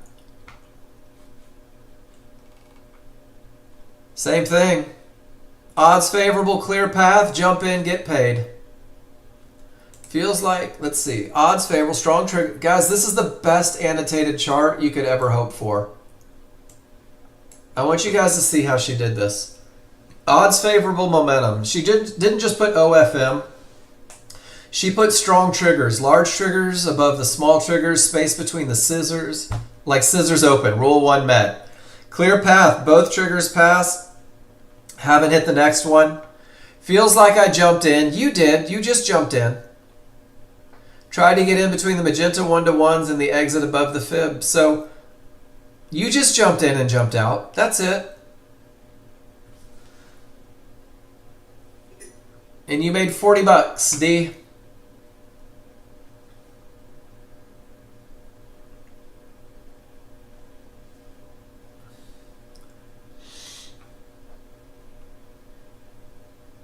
Because she doesn't have a momentum trade in her rules yet. And I'm assuming you didn't see the 50-50 D when it set up. Smalls below, large above, everything down. Area inside of triggers. So you missed the 50-50 trade and just tried to capitalize on the way down. It's a 50-50 from a strong top. That's okay. You let it clear. No worries. And you capitalized. We can't all like the same stuff, right? That's what Grandpa always said. Everybody be chasing Grandma. But D, one of the things that you want to do, just something to think about. You guys that are jumping in, make sure you have room to get paid. You've only got 6 ticks to get to the fib. That's it. You've only got 6 ticks to get to trouble. That's not a lot.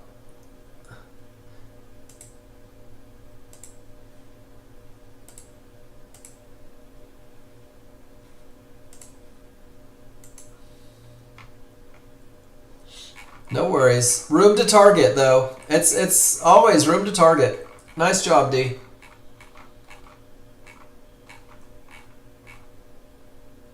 Let me see where we're at. Andy said you took this one on sim because it wasn't a high probability trend trade. So, weak bottom, odds favorable, gap theory. You're getting in the middle of nowhere on the wrong side of momentum and heading up. That's a tough one, Andy. I think you made up a couple different rules.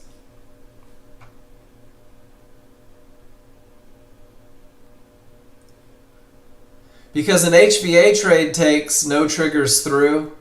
What you did is you got in with that immediate momentum, but it had just hit a mid-band, it had just hit resistance, and the large triggers didn't follow. You might have gotten lucky on that one. That's okay. You knew it wasn't right, which is why you didn't risk money on it. So it's good for conversation, man. It is good for conversation. And who knows, maybe that will be your trade one day. Because it's the same concept, Andy. As long as you're left to these small triggers, it's going up. Nicely done.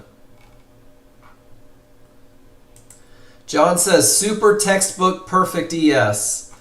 Odds favorable, everything says up, no divergence, pull right back. Target on the big chart. Nicely done, John Novak.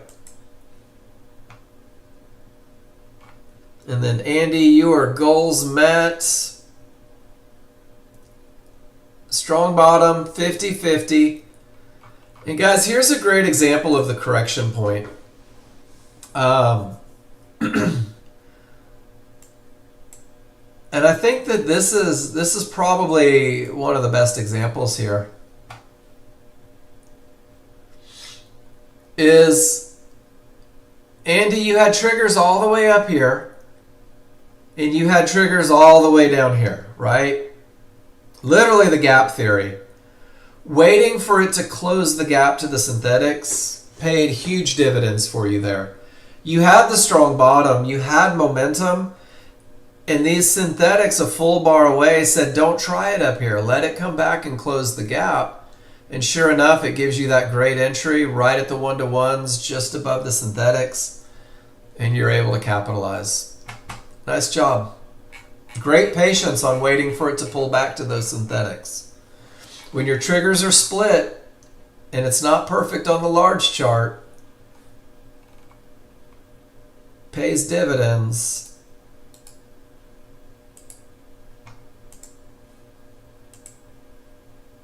All right, trading book, you ready? Strong bottom.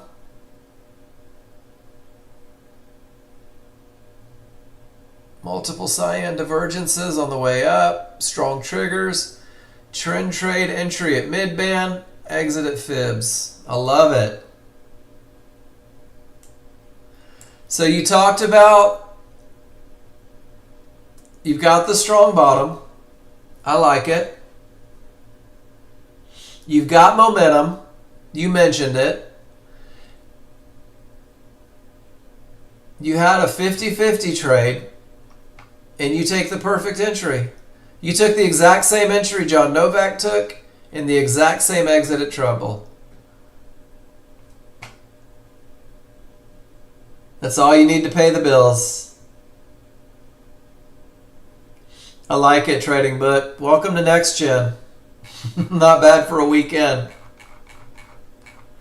It's not difficult if you don't make it difficult. It's really not.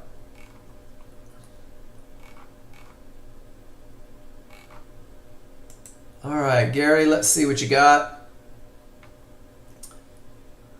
You guys love to test my eyes.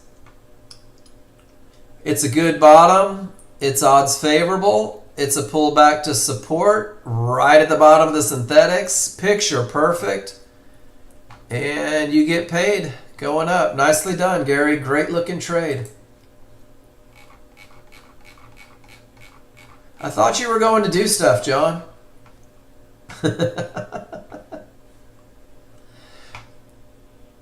And Gary, this is super blurry, man.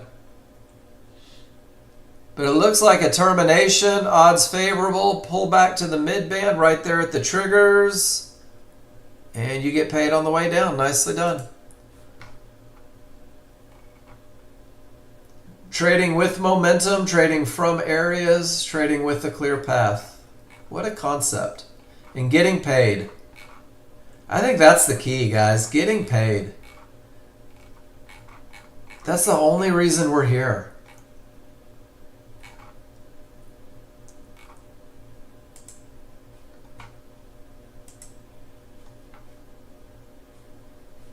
And then John, it's not letting me open yours. Red Rob.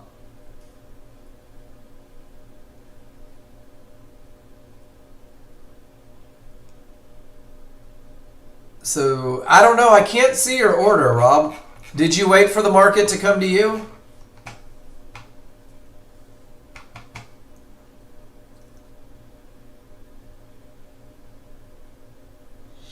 It's hard to tell. You're asking if that's how you do a limit order, but you're already in the market, so it's hard.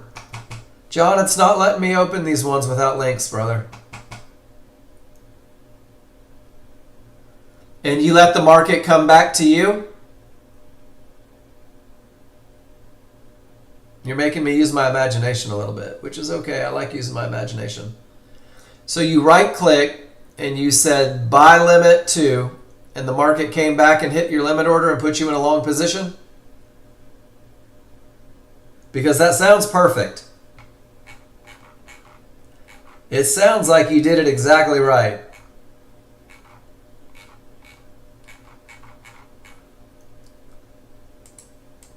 Hey, Doug.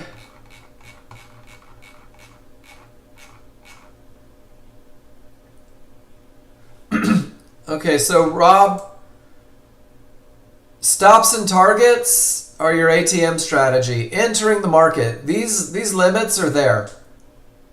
Stops and targets, we're using limit orders to enter.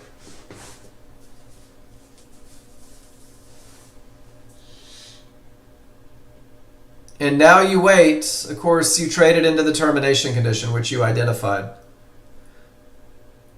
And just a thought, targets maybe below the fib that may stop instead of above the fib, right? But absolutely right. Put them in place and wait. Let the momentum do its thing. All right, Doug, let's see what we have. Strong bottom, momentum, clear path, enter just above the fib inside of triggers. And you got paid just past the first divergence. Nicely done. Nothing wrong with getting paid though, right, Doug?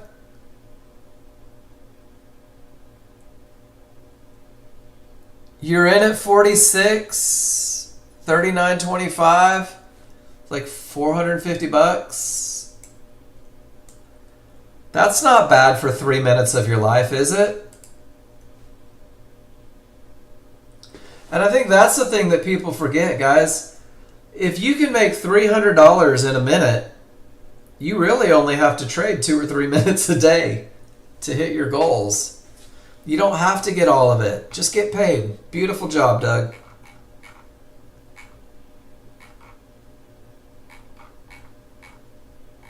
Guy's making me proud.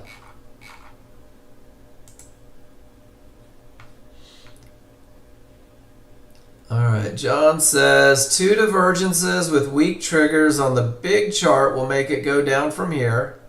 After smalls roll, the second divergence is really over.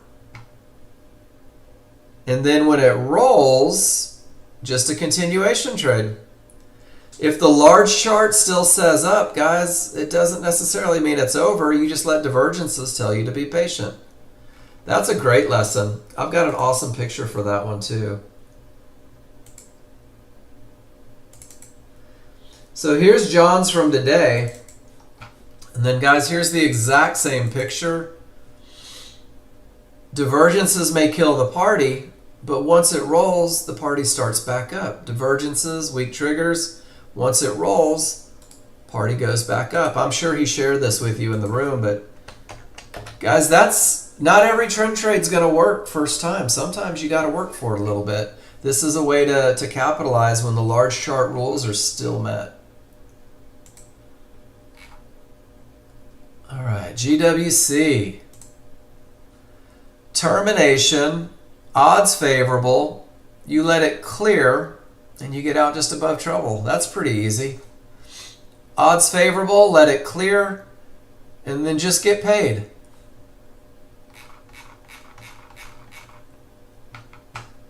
That's your favorite picture, John? You should have. I love that picture. And the key to this picture that I just posted, guys, the whole idea behind finding success with this is making sure that the large chart still says go. Make sure the large chart's right. And then nicely done, GWC. All right, trading book. 2 questions. Maybe some. There's no such thing. How to master discipline. Should I speak the rules or remember them? Second, how to use the market replay. Should I run it in full session like 8 hours or speed it up? What's the best way? So here's my thoughts on both of them. Discipline comes from trust. I think is one of the biggest things. Discipline comes through repetition. Repetition creates trust in the methodology. So it's easier to stay disciplined with less things to stay disciplined about. Does that make sense? And discipline is the hardest thing. Guys, if you give yourself 10 trades to look for, it's easy to break a rule.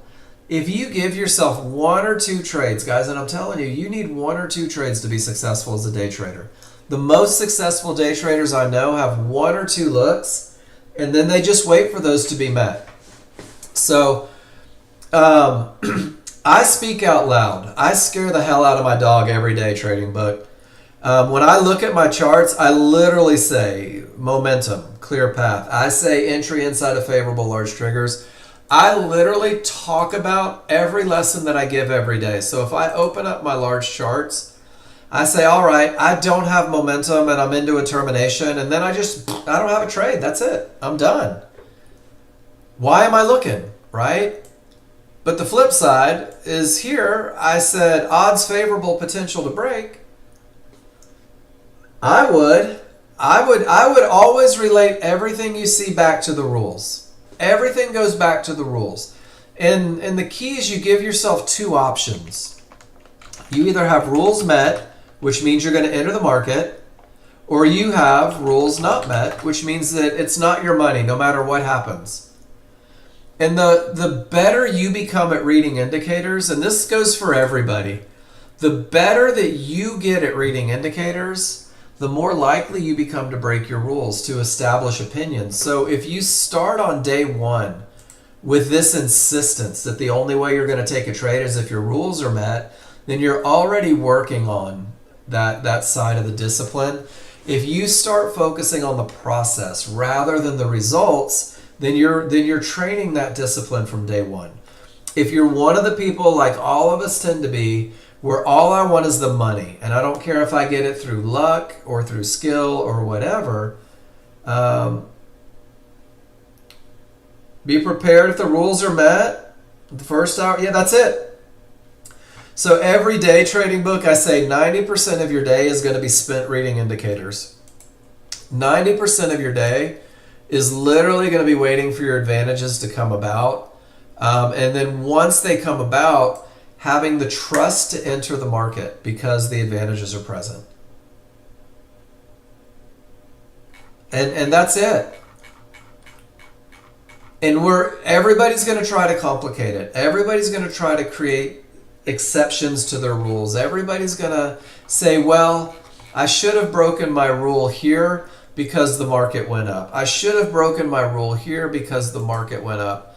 And Clara said, I got a strong bottom. And I have anything can happen, but I do have a clear path. Everything says up. And then the price bar is aligned with the small triggers. I'm going to jump in and get paid up to trouble with the clear path. Absolutely beautiful. And then Clara, the one thing, and I know that you grabbed like a tick or 2 here and then got stopped out. One of the things that you'll find, Clara, is that if you enter on the wrong side of the small triggers, unless you're in that high probability trend trade area, it's a little less likely to work. But as long as you're left of those triggers, you're a rock star. Nicely done. And let's see. And then here's Ron saying not a trend trade.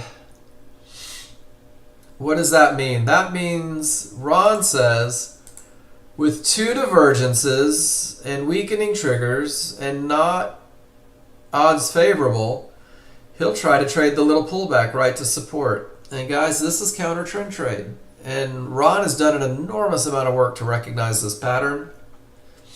That's financial suicide for you guys that don't know it.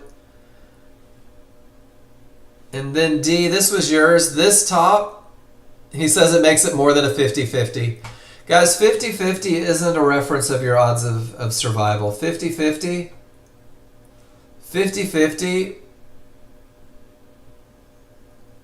is a reference of the trigger lines, one above, one below.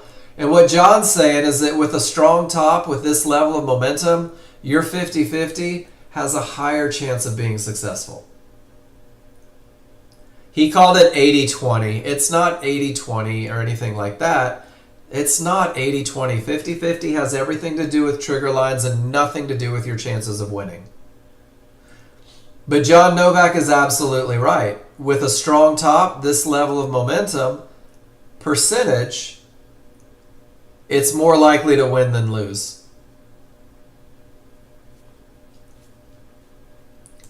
Are you talking about this one, Cheetah?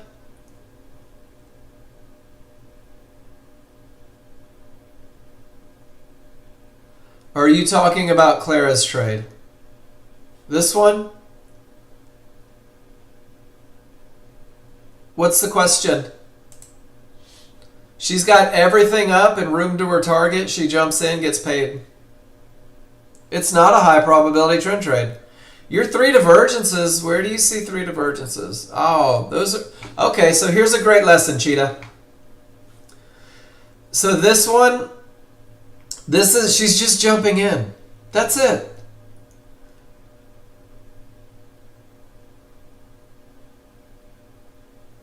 She jumped in on the wrong side of momentum, and it didn't work.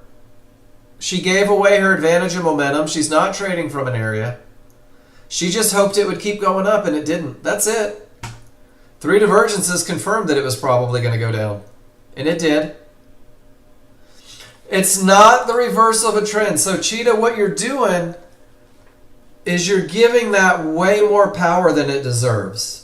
So watch this. Let me go back to the user guide. And have you ever noticed, Cheetah, how I say may, how I say potential, how I say could, how I say might, right? So what we're doing is we're recognizing patterns that might take away your advantage. And the pattern that the three divergences is three divergences may terminate the trend. But it doesn't mean that it's going to terminate the trend forever. It just means, hey, don't go short. Or, hey, just don't go long, right? The same way that if I reach a line, right? It doesn't mean that shorts are done for the rest of our natural born lives. It might bounce up and break, but no shorts in the moment. And that's what three divergences tells you. It says no more long trades in the moment on her particular picture. Where'd it go? And then there is that exact same picture that we did off the continuation. John, I don't believe you. You left earlier. Three divergences pushes it beyond the best of the best. And then when everything rolls and heads back up, that's that same small trigger look that John Novak loves to talk about, the continuation, when everything still says up. So it just buys you a little bit of patience there. And it says, oh, crap, it's not good. And then Cheetah, once smalls and large break the divergences, then they're out of the equation. We don't worry about them anymore. Good question. But remember, it might be a temporary, right? The same way hitting a line might just create a little temporary something. It just lets us know that it's not perfect anymore. Good stuff. Great question. All right, Kenan, let's see what you got, my friend. Strong top, absolutely. Trying to figure out where your trade's at. 735. So we're right here.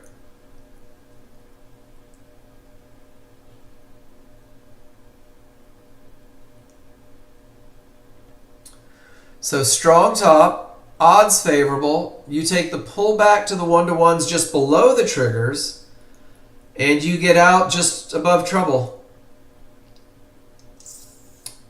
And I can't see what was going on your large chart. You have it all hidden from me, Kenan. Notice how I can't even see. Your entry was at 99. Your entry was right here. I can't even see your entry yet. Click that arrow right here. It'll give me everything. But you're definitely coming from a strong top. It's definitely a 50-50. Your entry is beautiful. And you get out of trouble, which I love. Could have held that one all the way to the trouble, though. It's only a couple ticks, but those ticks add up.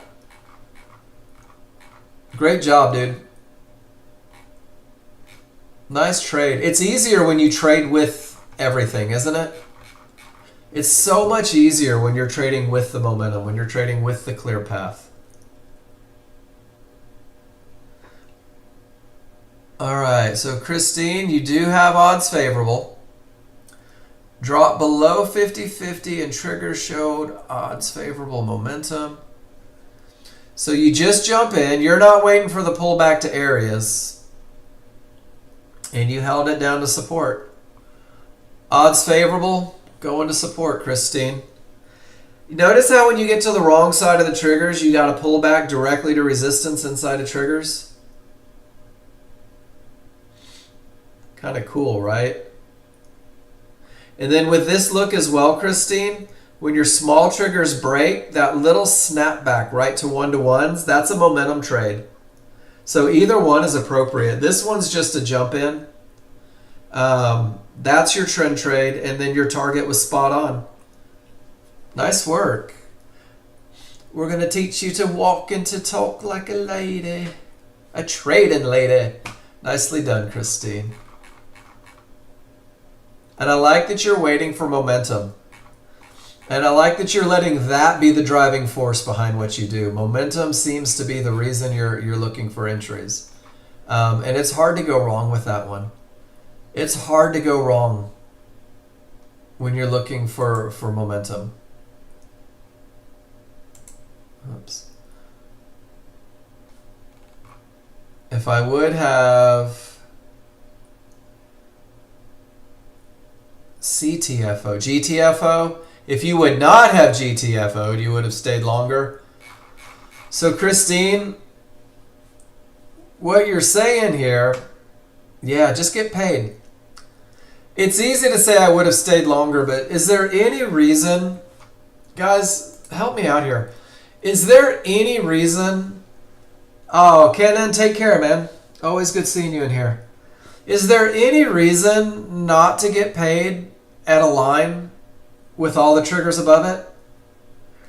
And it's so easy to look at it after the fact and go, yeah, I could have made a whole lot of money if I just would have held through a termination condition on the large chart, right? So you can't do that. You got to say, what do my rules say? My rules say get paid at the line. And then just wait for the next one.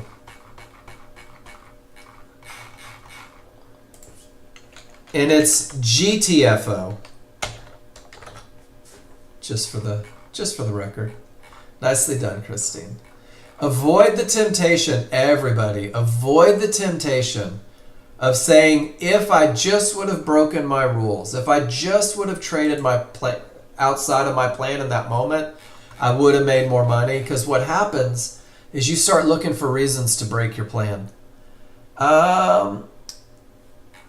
This was Pete, right?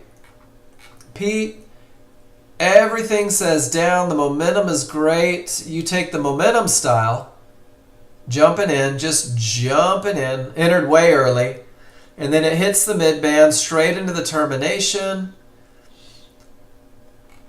And guys, this is what happens when you learn to trust charts. Way early entry, for sure, right? And you knew that the mid-band was likely, or that this area was likely to hold. That's a pretty aggressive hold. And I know that you've got a different trading plan.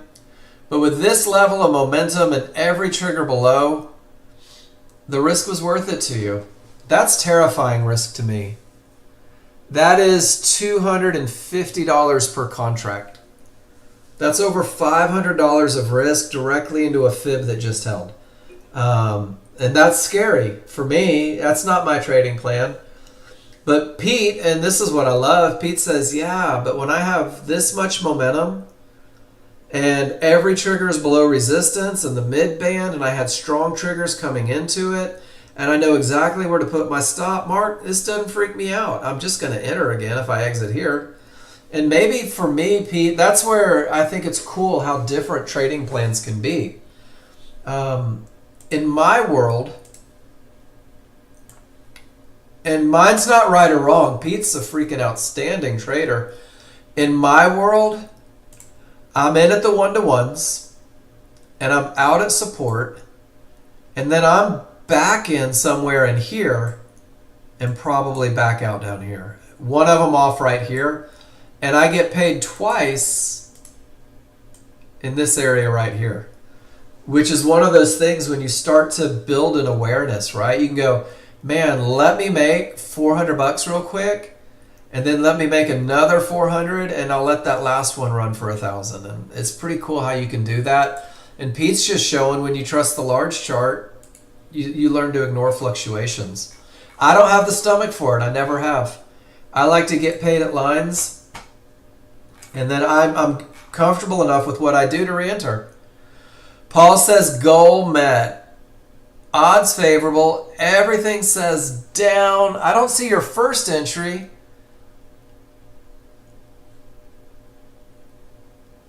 But you get paid at trouble. Then everything still says down. And you get paid at trouble again. Nicely done, Paul. It's the same look. And you had your stop where the market shouldn't go. That's perfect. Trust in the large chart. Getting out of problems, getting paid. It doesn't have to be difficult. It doesn't have to be a home run every time to hit your goals. Great trade, Paul. Oh, you're all right. I know what it looks like because I just looked at, you probably got in right here and kept your stop where the market shouldn't go and trusted the large chart and got paid. Does that sound about right?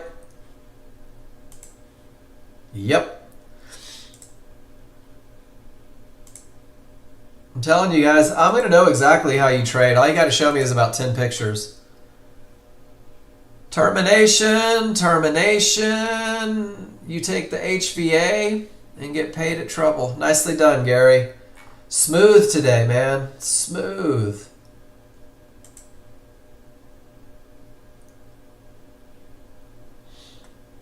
Oh, hey, Pete, check it out. John Novak stole your trade. Large chart fib. John Novak's trying to be like you, Pete. Counter trend trade. Nicely done. And guys, we made it through all the pictures. Good job. And somewhere in there, my Ninja Trader crashed. So I'm going to pull that back up real quick. And then, guys, I'm going to take another break. I'm actually going to go eat a painkiller so that it doesn't hit until really the end of class. Oh, it's okay. I just had a little basal cell cancer that had to come off my head. And they ended up drilling a pretty good hole in me.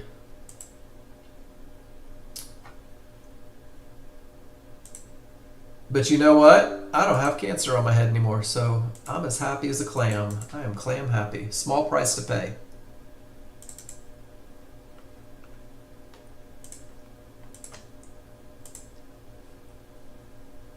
Oh, it's great news. It's the one where if you're going to get a skin cancer, it's the one, right?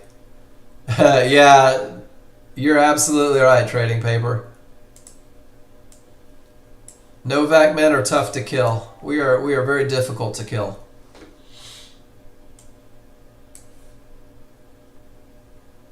I'm sorry to hear that. We lost our grandparents, an uncle or two. So we go get checked. You got to. Gotta get checked. And mine was up under my hairline, so I couldn't see it. So it probably went way longer than it needed to.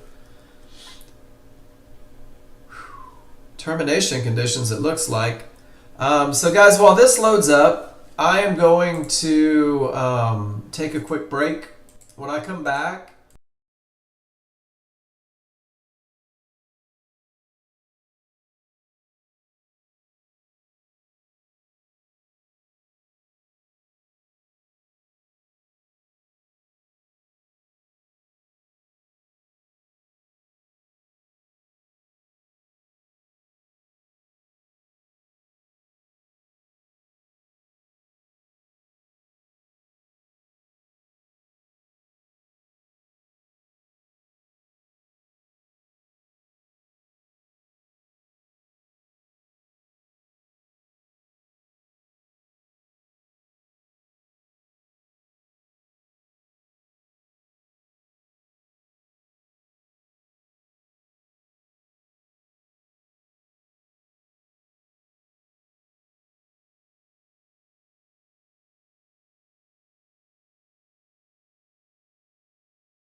towards the end of class, so you guys know why. All right, so let's pull up the old market replay. So when I'm doing market replay, one of the most common mistakes that I make trading book is going too fast. Because for whatever reason, I'm crazy impatient. I really am. I'm not proud of it, but I am. Are you comfortable getting everything set up, market replay? Have you tried that yet? Cool, so that's easy. So what I'll do, and this is, so the whole idea behind market replay is not to see how much money you can make. And I think that's what a lot of people do, is they're like, oh, I remember today and I know that I have to jump in here and I have to hold that one forever. And they get this oh, look how cool I am, because they make all this pretend money, right? And that simulator money buys them the simulator mansion and gets them a simulator girlfriend and all those things. But what you should be doing, and this is what I'll do, is you said that you were waiting for the strong tops or bottoms, right? So if I don't have a trade being met yet, I'll fast forward until I hit a termination, and then like maybe 10 times, depending on the market or what time too, anywhere from 10 times to 50 times speed. And then once I hit that termination and it reverses the market, I'm looking for that odds favorable, and I'll start to slow it down. But I'm always large chart. I'm like, okay, now I've got my strong triggers. I'm going to slow it down, and then making sure that the rules are met. And the great thing about it is you can pause, right? So trading book, when you think you have a trade, just hit pause and literally go through your checklist. And this is what I don't think people do, is they're trying to make as much money as they possibly. Hell yeah, it's cheating. But trading book, the whole reason you're doing it isn't, you're not getting rich on simulator money, right? Is you are developing an awareness. You're developing the awareness of the termination that reverses the market. You're developing an awareness of strong triggers, of termination conditions. You're putting it all together. And the cool thing is that if you pause every time you think there's a trade and you make sure that your rules are met, what you're also doing is you're assuring that you're following your rules. And if you know that you followed your rules on every trade that you took for the day trading book, aren't you seeing the potential of your plan? Aren't you developing trust in the rules? That's what market replay's for. It's not to see who can make the most, right? It's to see who can follow their rules, and then what's the potential of this trading plan if I follow it? And I think that's where people... It's exactly like the live market, except you have a pause button. It's the greatest advantage ever. And I'm going to tell you right now, and guys, I will stand by this to my dying breath. In this one picture, let me show you why I'm such a pain in your asses. In this one picture, I want you to see something. That's a termination condition. No, not at all. Dude, use it as the tool it is, right? Measure twice, cut once. And then once you're good at following your plan and once you're comfortable, then maybe you progress to that. But why put that pressure on yourself to trade perfectly when you're brand new?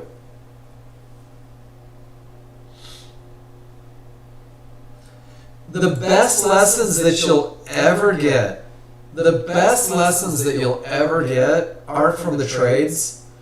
So that's a termination, and that's a termination, and that's a termination, and that's a termination, and that's a termination.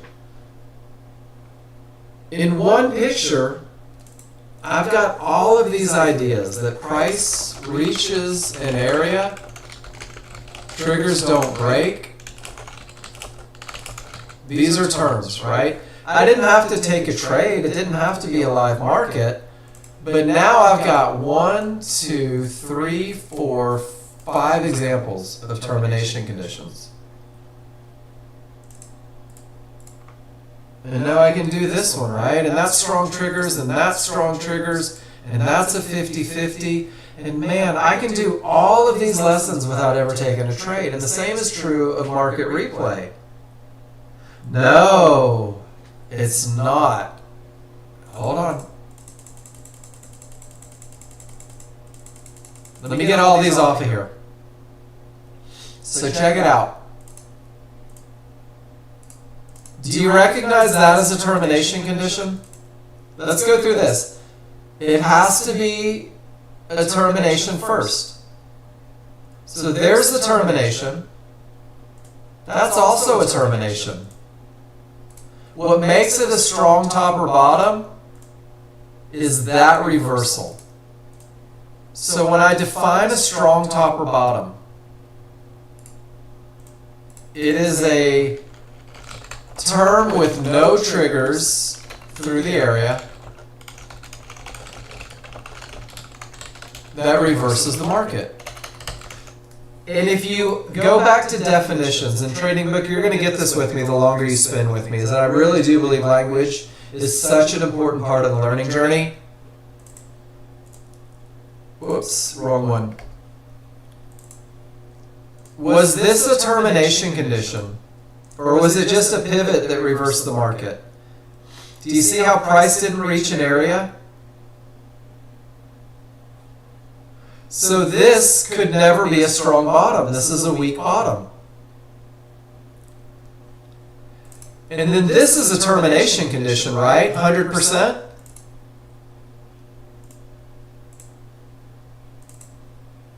But it's not a strong top because it hasn't reversed the market yet. And this is why language becomes so important. Because if you always say that it's a termination that reverses the market, This isn't a strong top, but it becomes a strong top. This isn't a strong bottom and can never be a strong bottom. And this isn't a strong top, but it has the potential if the triggers roll. And the language takes you back to it every time.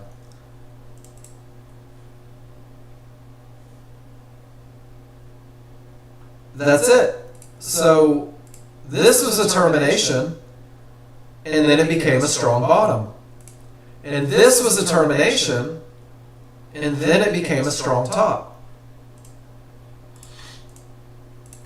And this, do you see how the triggers get through the red line?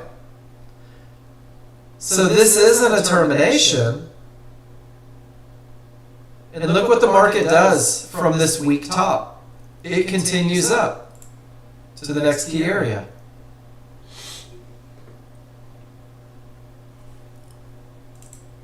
So this is why I think it's so important. Absolutely. First you start with terminations and then they become strong tops or bottoms.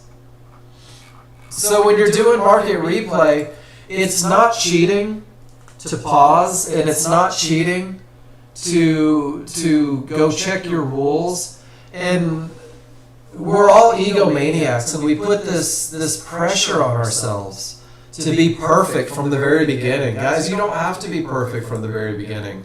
Break it down into the individual pieces. Learn the little lessons so that you can begin to learn the big lessons. That was a strong top. That was a failed 50-50, so that's a weak bottom. And then that is a 50-50 trade with two divergences. And the momentum, John said bingo, so it carried him up. But notice how he waits for the lines inside of the triggers. He doesn't jump in arbitrarily. He lets it come back to the line, and then he actually lets it start back up. Because it's not the perfect trade. It's not the high probability trade. In trading book, you're going to make a million mistakes, and not because you're accident prone, but because that's part of the learning process. Is the more questions that you ask, right? Monopolize the time of the room. So if the triggers break at a termination, then bounce. Nope. So let me see if I understand your question.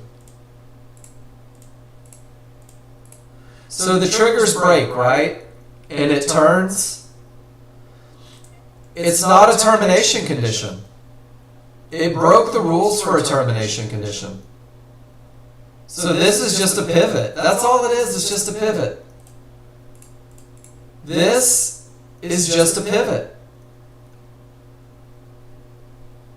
They should not cross it. So the definition for brand new users is a termination condition that none of the triggers break that reverses the market.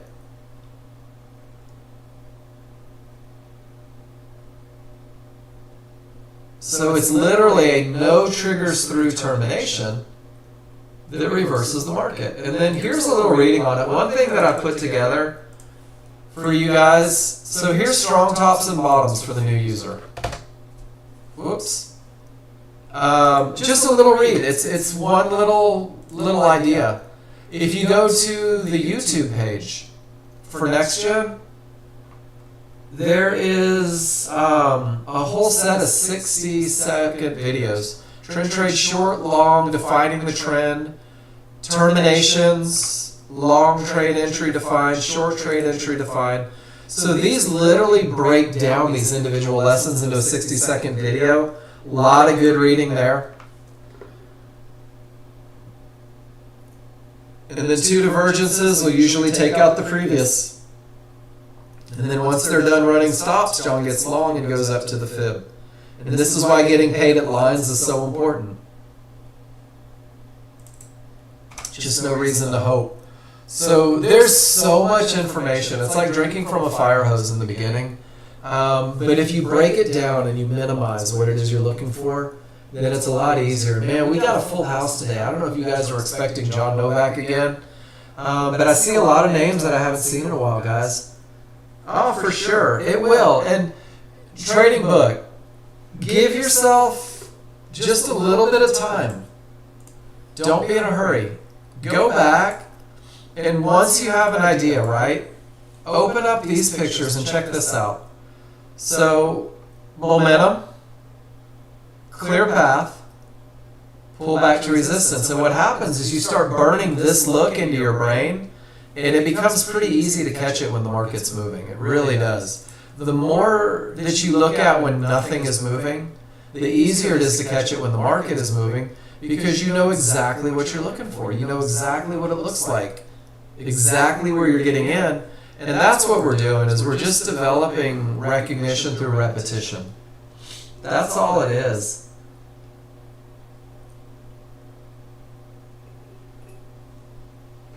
What do you guys want to talk about?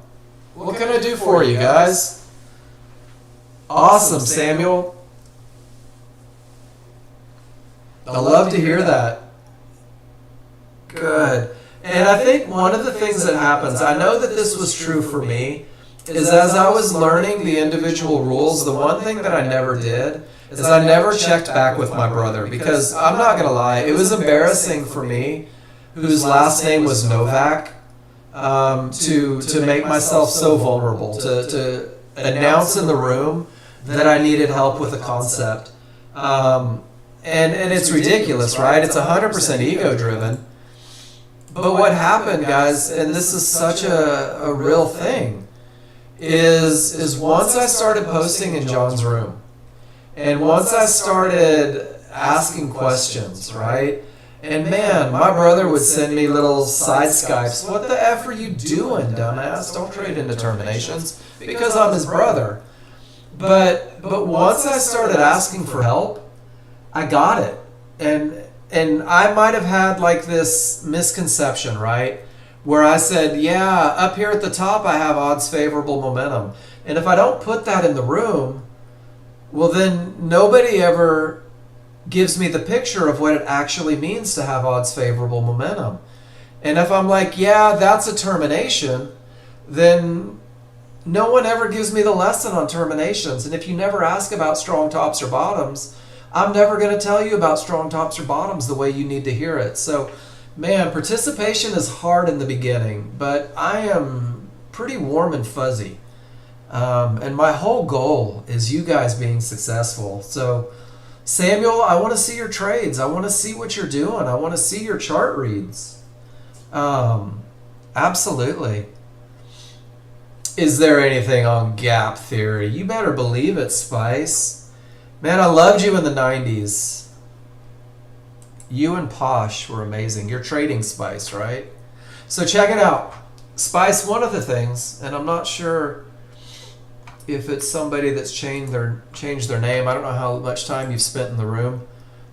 Here is my spreadsheet, and I upload it almost every day and give it to you guys. But the gap theory, I'm going to do a couple things for you here.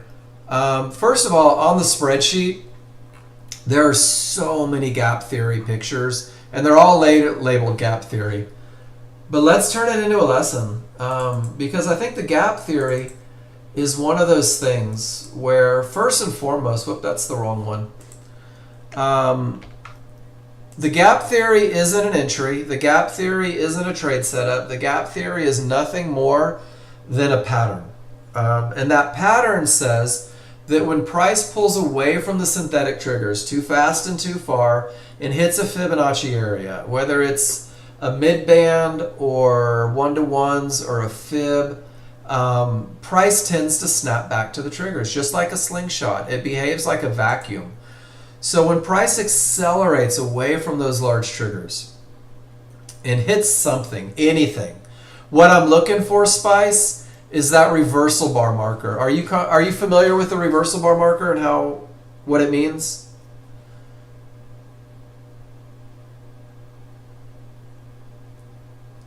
Cool. So if I hit an area of resistance, price accelerates up and hits an area of resistance, and the large triggers remain below the reversal bar marker, then the gap theory is in effect. That's it. It's like a vacuum. There's a sucking noise as it pulls back to those large triggers.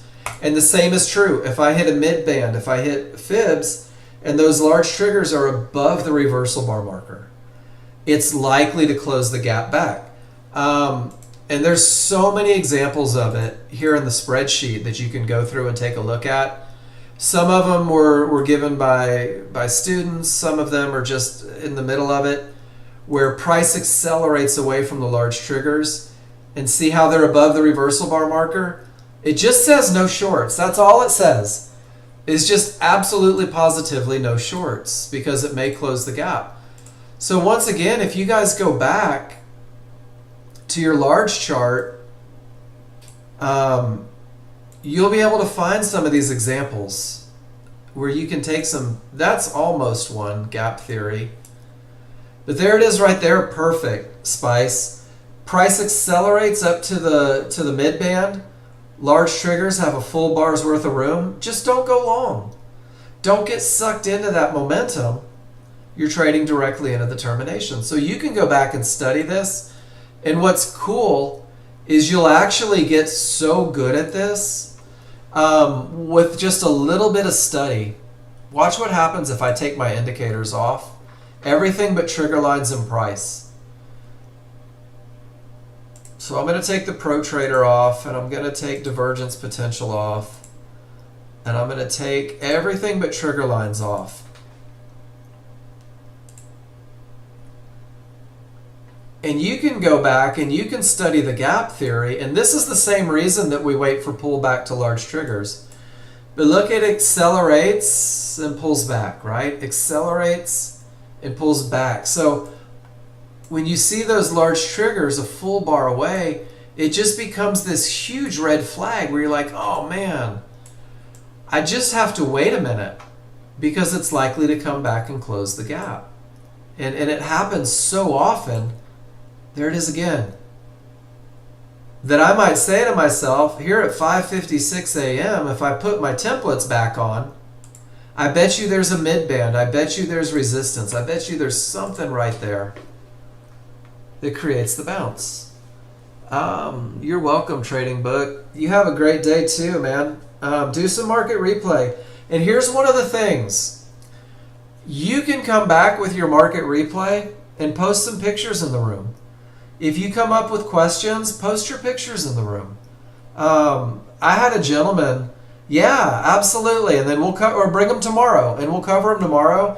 I had a gentleman, I used to teach a 101 class in the afternoons that was nothing but the rules. That's it. It was 2 hours of going over the rules. And he would market replay every night and literally bring me 10 pictures the next day. And we'd cover every one of them. And that's what the classroom is for. There is no, oh my gosh, that's too much, stop participating, right? It's just not a thing. That chart stopped moving. Yeah, and I'll be live every day, so we'll come through, guys. Monday through Friday, 15 hours every week. I'm here for feedback. And it doesn't have to be in the live market. It doesn't have to be a trade that you took today. You can watch a video. I've had people watch videos from the YouTube channel and take a screenshot and go, Mark, what's John saying when he talks right here? What does he mean when he does this? What is this right here that we're looking at? And Spice, did that help with the gap theory?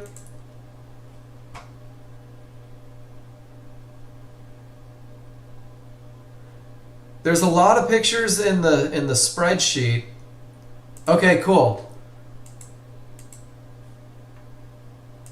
And then when you talk about tops or bottoms, it's the gap theory that defines the large chart midband as a termination. So it's just using that reversal bar marker a little bit. You bet, guys. We still have time. Man, Morpheus, we got you back in the room. Hope you're doing well. Been a while. Got Tony the Tiger in here.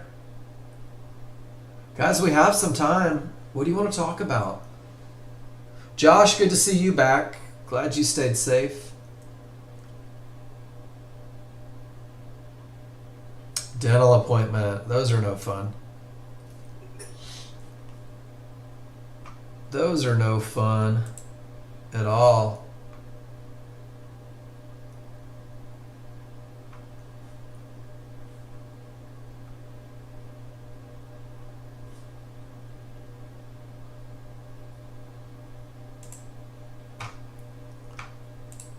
Looks like Chinese right now. Cheetah, take care, man. Great pictures today. Got some good lessons in there. You know, I didn't even open up the NASDAQ today. Yesterday afternoon, John and I were going back and forth, and we're doing a lot of time on the S&P, looking at it and actually doing comparisons between the two. And I love it. And a constant state of study, guys. Constant state of study. It's so much fun to do it like that.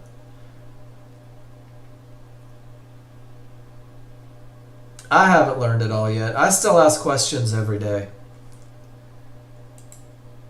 For you guys that think you're the only one, every morning for 2 hours before class, John Novak and I go back and forth and we talk about patterns and trade setups and management and entries and exits and just constantly doing it. And then GWC, everything says up. It has the potential to break. You get above the fib and just make a little cash. Get above trouble with strong triggers and just make quick cash. It can be done, right? It doesn't have to be a high probability trend trade. Once you start to see things, you'll be amazed at how many opportunities there are in the market to make money, guys.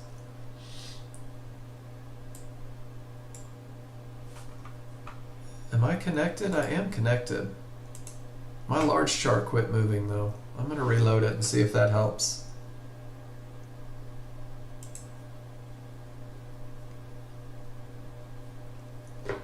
Up and down, down and up. That's it, Spice. If the market goes up and then down, that's a pivot. That's all it is. And you've got large chart pivots and you've got small chart pivots, and that's all it is. It's just a pivot. Different things happen at pivots. So for example, if your pivot is at a Fibonacci area and all the triggers don't break, it's a termination, right? And if it reverses the market, it's a strong bottom.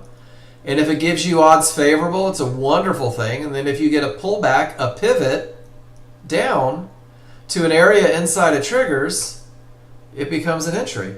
So just up and down, that's all it is. A pivot means the market changed direction.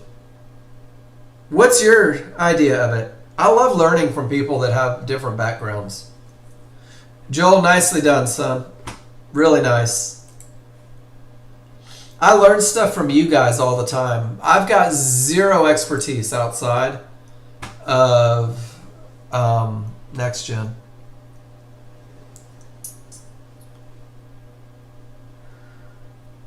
All right, so Doug, what recipe did you use to define the strong top? Did it have to be a termination condition first?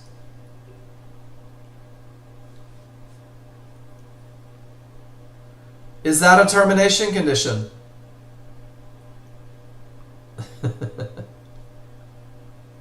Then it can't be. And it's almost too easy, isn't it, Doug? And it goes back to that, once you know the language, once you have a clear definition of what it means to have a strong top or bottom. And I'll write it on the small chart. And you're going to want to reload historical data. Your triggers are wonky. But if I come over here, and I know if I can say this, and I can recite it, strong top or bottom is a termination condition first. No triggers can break the area. Next, it must reverse the direction of the large triggers. So I've got this definition now. A strong top or bottom is a termination condition first. And then when it reverses the direction of the large triggers, now it's a strong top. So when I come here, and this would be Spice, just a pivot from the middle of nowhere. Just a pivot from the middle of nowhere. So we've got 3 pivots, and only one of them are a strong top, because only one of them was a termination condition that reversed the market. Does that make sense, Doug? You guys don't know this about me, but I'm not smart enough to complicate things. I drew on people for a living, but I'm really good at patterns, and I'm a big fan of language. And I think that when you associate words with a look, when you define trigger lines not by your desire to be in a trade, but rather the very simple recipe of the separation between the two, then you can have strong trigger lines no matter whether or not your rules are met. And the same is true with weakness.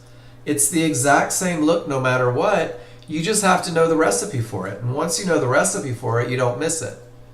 So the easiest way to do that is to do that 101 drill, guys, is to go and fill up your spreadsheet with pictures of strong triggers and weak triggers and terminations and the 50-50 look, right? And know exactly what it looks like when nothing is moving.